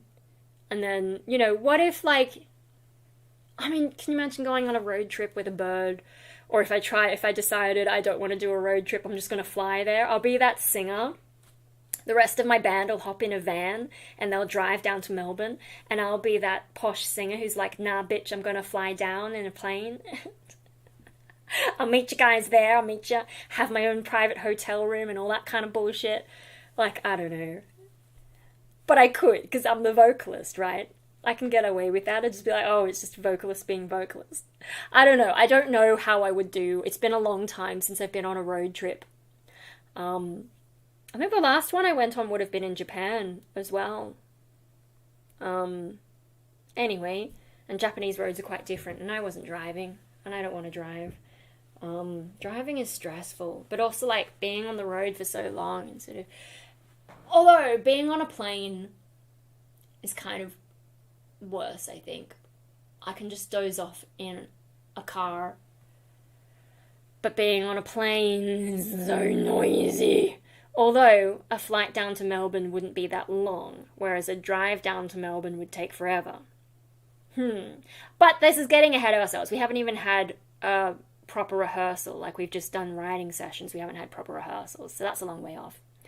And then, yeah, we would gig in Sydney first, so that's stuff for later. But yeah, pets and band life, probably not the best thing, and especially because I don't trust people to look after my pets. Like the ants, just give them a little bit of food, and I can be away for a week, and they'll be fine. You know, I've got like a little feeder. Like, I'll show you. Eventually, I'll make a video of. I haven't even built the ant farm because the ant is still in the very early stages. It's going to be a long time before she's ready to move into a proper ant farm. I don't even need to feed her yet. That's how early it is, because she's a claustral species, so they don't eat until they get their first worker. And then the worker brings them food. Otherwise, they won't really eat anything. They might like a bit of sugar water, but generally they won't. That was the thing. When I finish this, I've got to take this off and fix it. Do I wash this dress? I don't know, because the more you wash clothes, the sooner they deteriorate. I've got to see what it smells like. Anyway, no, so the ant, yeah, she doesn't need any food or anything. There's plenty of water in the test tube. There's plenty of air. She doesn't need anything from me for a long time. And then even then, this fancy pants, once I build it, this fancy pants ant farm, it has like a little feeder anyway. And I could probably put enough water in there as well. I could probably get extra stuff so that they have an extra source of water as well if I needed to be away for a long time. And then it wouldn't be that hard to just be with my parents. Oh yeah, by the way. Or maybe get my wise godmother to look after my ant farm. Just put a couple drops of water in here, however often, or, you know, wouldn't be too hard. It's just ants. They don't need that much care compared to a mammal, so, or a bird.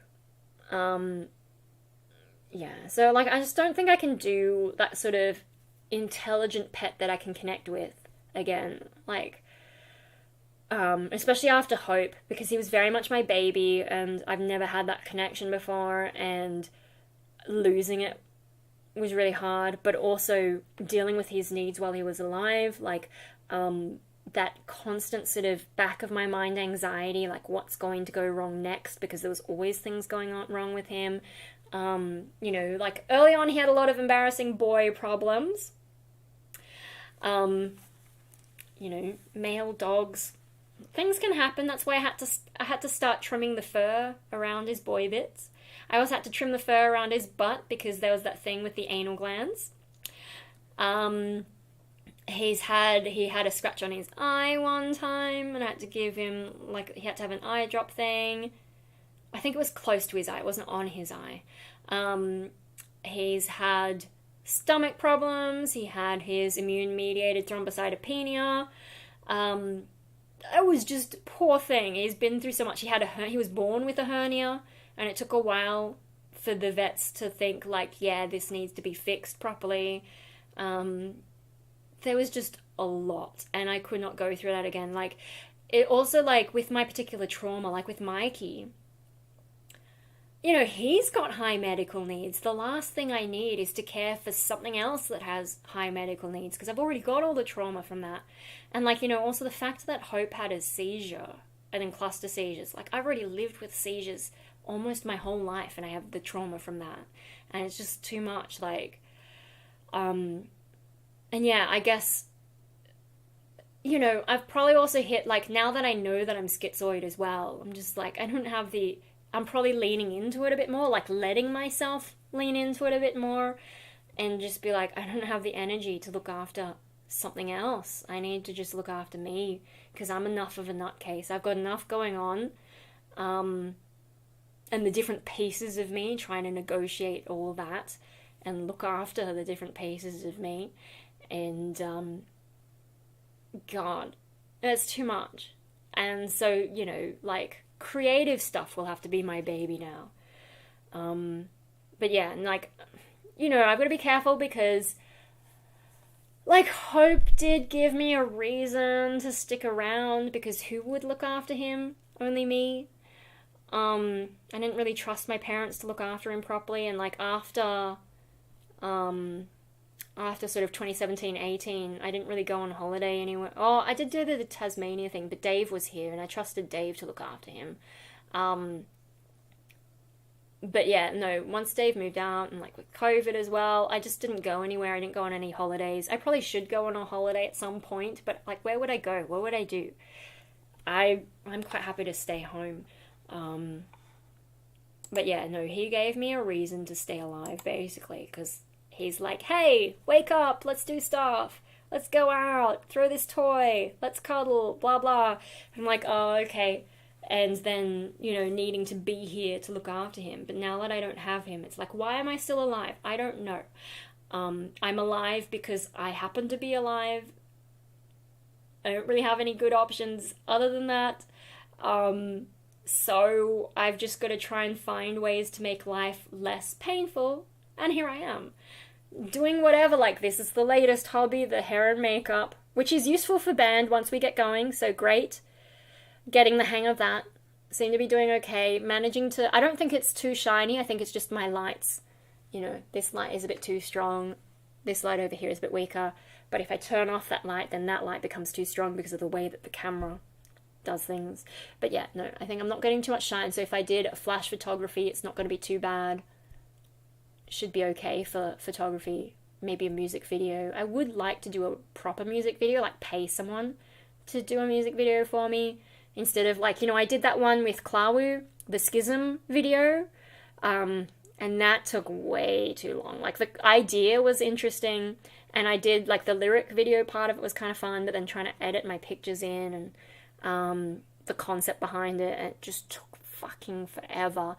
And, like, the result was okay, but I'd like to do something a bit more professional, I think. Whether that's for my solo project or my band or both. I should probably do it for both. I do like my next song for my solo project. I really like it. Patreon's already seen it. I need to re-record the vocals and, you know, do some more mixing. There's a few things. There's one thing in the vocals that I need to test a bit. I also need to make a proper backing track to perform to live for it and test that out a bit. But I really like that song. I don't have a concept for a music video for that, though. I don't know, maybe I would go somewhere and they'd help me with a concept. But, yeah, and it would be nice to do a video for that. I mean, I really liked The Truth as well, but at least for The Truth, I did that aerials thing, you know, with my friend who was on the straps, and then I was singing with her. That was kind of fun. And singing it for, like, you know, for such a big audience at the factory, that was pretty cool. But, yeah, for this next one, and especially, like, you know, now in the context of not having Hope around anymore, and just how bad my mental health has got, I think it's probably a significant song as well. So maybe I should do like, you know, set that as a goal to make it my first proper music video and actually like pay someone and maybe even do PR. I don't know, but try and promote it properly. I do have to learn some of that stuff for my band, but then with the band, hopefully, you know, one of the other members will be able to help out, and, you know, I've got to make sure that I don't get Rainbow Death Ray with it, because I was doing way too much there and got myself overwhelmed. But yeah, anyway. Whew, wow, it's 9 PM. How did you guys keep me going? When did I say I was running out of puff? That was a while back, I thought. Oh dear, no, I really do, though. Unless you can distract me further, I really do need to, like, get all this off, take my face off. Maybe I should watch that. I don't know if I'm going to have enough time to watch that tonight. Because I've also got to fix this before I forget. I just put the button that came off, I put it in my, I've got a little case for my earplugs. So I've got disposable earplugs. And then at a gig, when I need to take them out, if I don't want to hold them, I can just put them in there. Although usually I keep them in and just like make sure people shout at me so I can hear what's going on in between bands. But if for whatever reason, like for example, if we left the venue to go up the road to get some food, and you know, out in the street, I take it off, take them out and put them in this little case thing, and then I'll put them back in when we go back inside. But then at the end of the night, I'll throw them out, and so that case is. I try and keep it empty. Sometimes I would have one in there, and then the next time I wore earplugs, get a fresh pair, and then open it up and be like, oh, better chuck that out. But it was empty today, so I was able to put that button in. Go face off your face. Am I John Travolta or Nicolas Cage? Or both? That's a scary thought. Goodness me. Yeah, well, I guess everyone's had enough time to come in with some more questions. So, I think that will be enough. What song should I leave you guys on? Because I've also got to check my messages. And then I should... Yes, exactly like that. Yeah. Yeah, I did, like, you know, when I did this, I didn't mean for it to get quite that full on. And, like, originally it was more lighter, blended, that strong colour was stronger here and got blended there, but then I tried to patch up bits that looked a bit, you know, some bits weren't as smooth, but by patching it up, it got a bit out of hand. Sing us a Christmas song.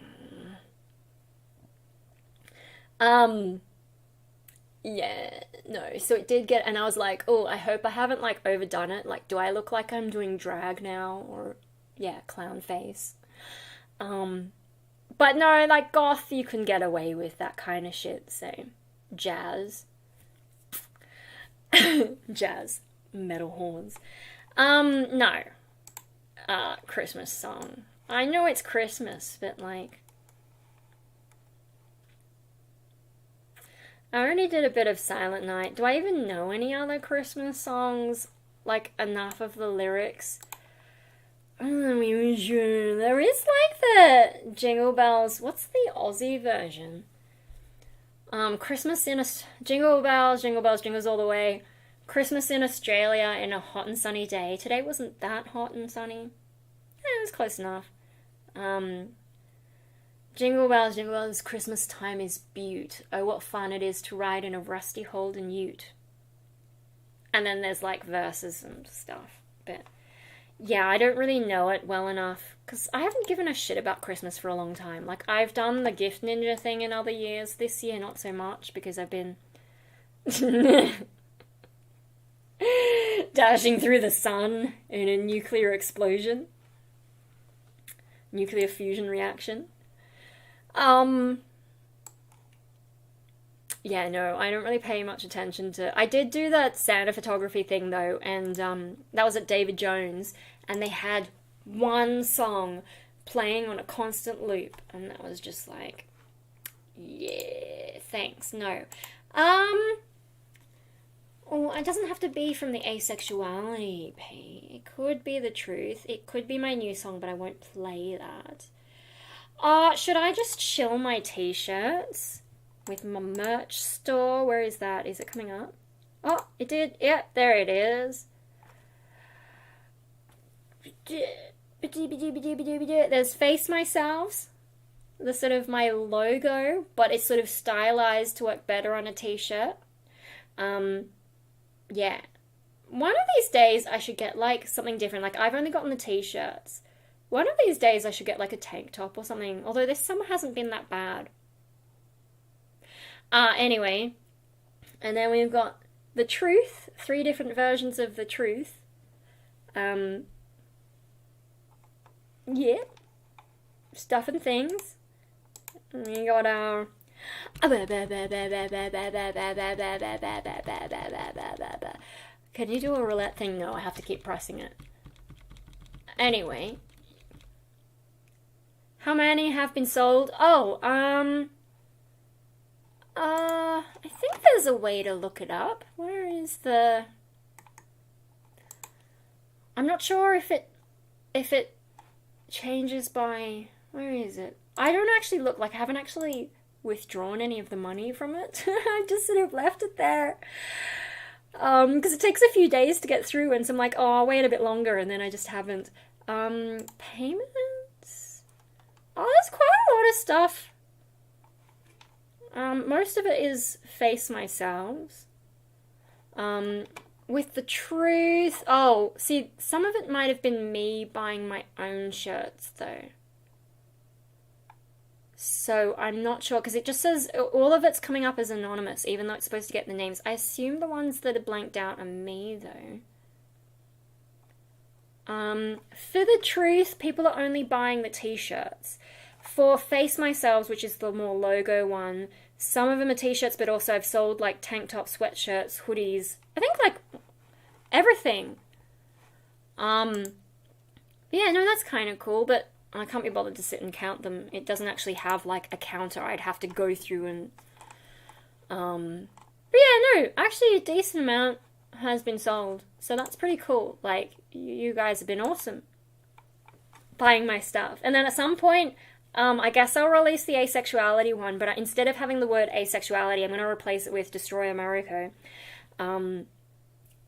Eventually I'll do that. And then with the new song, I've got to come up with cover art for that as well. So if I do a music video, then it should be along the same theme. Shit, that's more stuff to think about. So that might take even longer. I don't know. Maybe it's too much. Maybe I should just release the song onto Bandcamp like usual. Yeah. Anyway. No, the truth, less of these things have sold compared to the other one. The other one, yeah. And I think also with the other one, I sort of did like a launch thing where everything was $5 cheaper than it currently is, and then I'm never doing that discount again. Or at least not anytime soon, not for like years maybe, because I have no reason.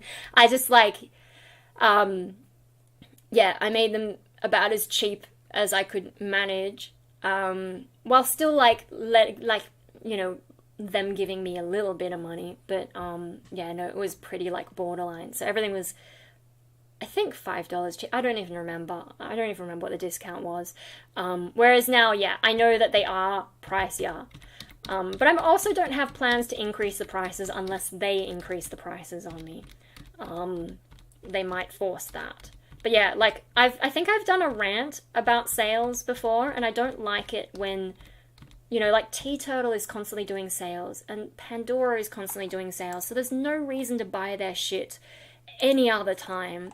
And I don't want, like, I know with me, so I sit around, when I know that a company does sales constantly, I sit around waiting for the sales before I'll buy anything, and so then it's harder to do the impulse purchasing thing. And I think this is one of the things that Mecca does right for me, is they don't do sales. Occasionally they'll do an extra deal, like if you spend a certain amount, I got all the hair care products, right, for free.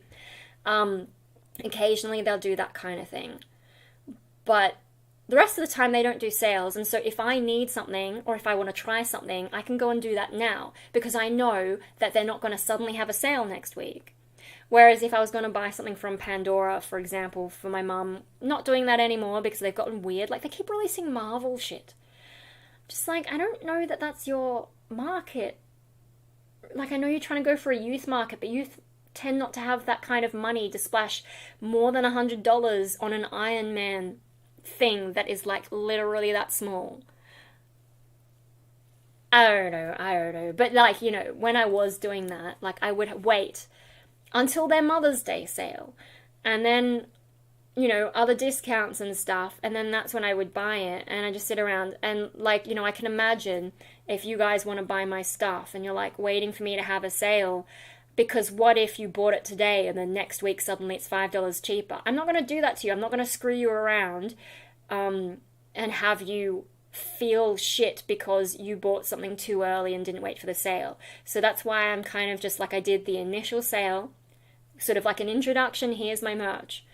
But then now I'm like, no, this is just what it is, and I'm keeping the price the same. Trying not to make it go higher, but I know inflation, at least in Australia, I think overseas as well, though inflation has been pretty bad, so they may force me to increase the prices. But in the meantime, the prices aren't going to go down, they're just going to stay so that you don't feel... I mean, I'm thinking about me. really. That's how I'd feel. I know some people would be like, I'd actually prefer to have the sale, but no, for me, I'm like, I would rather just not have that shit feeling that I bought something too early. And so, like, there are other shops. This is why I'm waiting for tomorrow, Boxing Day, because there are companies that I know who always have sales. And I have been waiting weeks. There's only one thing I bought direct from the Punk Rave supplier, because there was one stock left and I really wanted this item. So in that case, I will buy. But if I think something is going to hang around, I will wait. It's slowly settling down, the inflation. But, you know, for example, my Psychology, I think full price now, I think it's going up by like $25 next year. Usually, like, you know, the previous price rise was $5 more per session. Now it's going up by $25. It's almost $300 per session. Like, fuck. What's that? Is that a little glove? Yeah, no, inflation's been pretty bad. So, like, I am sort of bracing myself to see if that goes up in price. I hope not, because it's already kind of pricey. I know all of these kinds of shirts are pricey. Especially, like, some that I wanted to get on Etsy, I didn't because they're just so pricey. And I'm like, I've got too many shirts. But yeah, I hope they don't increase the prices too much, because then I would feel a bit weird about... no. I suppose I could probably just absorb the cost price, like, you know, because I did put that extra on back to their recommended pricing. And so if they increase it, but I can still keep it above the cost price, I'll just leave it maybe. Who's your favorite boxer? I don't have a favorite boxer, but I like Boxing Day, because I like boxes. I don't like boxing, I like boxes. I don't know that I would box myself, but then again, I do have Fight Club there, so maybe I would box myself. There's too many box puns. Anyway, no. If I think something is going to go out of stock quickly, then I buy it before a sale. But if I think something's going to hang around... Now, I did make one gamble with one particular product that is now out of stock, and so I've had to sign up for restock, although it is a Punk Rave item, so now that I know, now that I've got connection to the supplier website, maybe I could order it direct from them. I don't know if it'll cost extra to do it through them because they don't have GST built in. But, and especially like I can't, you know, I only want one. I'm not going to pay bulk pricing, so. But maybe that's how I get my hands on it, although I don't need it urgently, so. Yeah, but there's some other stuff. I ought to check my wish lists and see. Oh, YouTube is not receiving enough video to remain smooth streaming. As such, viewers will experience buffering. Okay. I hope it's running alright. Anyway, no, there is like something in my wish list that I'm hoping doesn't go out of stock. Because the other thing did. No, the other thing is still there. So as long as I can make it tomorrow, maybe I will order that. Another thing I wanted is out of stock in my size. Sad face. I'm going to have to sign up for... no, and that is not Punk Rave. So, let me sign up for... Damn. But yeah, my guitarist was telling me there is some kind of event on that maybe people are buying stuff to dress up in. So I'm hoping with that, there is the item that I want most from this particular store, I'm hoping stays in stock till tomorrow. That is Punk Rave as well though, so maybe I could get that from the supplier if they still have it. But yeah, this other one, I don't know, I didn't want it that much, but it's a little bit sad that it's out of stock.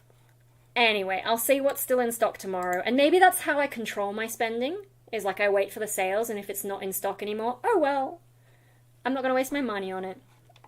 Anyway, seeing as I've been shilling these, oh yeah, my stream health is excellent, it's come back, okay, great. No, seeing as I've been shilling my merch, maybe I will play you this song again, because it's fun, and that's how we'll leave it, and then I'm going to take my face off. Yeah, let's do that. So, let me clear that list, let me put this in, and I will see you whenever. I do have shorts of fixing this dress up, like the back. You'll see, they made these elements on it too long. Looks great in their product photos, but is not practical. You would have to be a 2 meter tall woman to make this work, or else be an almost 2 meter tall woman and have platform boots, but quite high platform boots to make it work. Or do my fix, and then I'll also show you the one so that you can actually see what's wrong with my boots, because that's sad. Anyway, no, I'm gonna leave you on the truth. This is a song about some of my issues with dissociation. This is very, very Destroy America. Anyway, and it's also got this cool intro. It makes for good instrumental music as well. Yeah, I'm sad about those boots. They're really good, but... oh well, they were literally disintegrating. I was trying to pick up the pieces, and some of the pieces would just fall apart into dust. Anyway, this is the truth. I'm gonna go. I'm running from this live stream because it's gone on long enough. Happy holidays, whatever you're celebrating. But really, we're here for Boxing Day tomorrow. That's the real celebration. Catch you later. What are you hiding from? Out of breath, you fear your shadow. Within your mind, you can't escape. Never alone. Burning hot in your ears. My voice will never disappear. It's time to face the truth.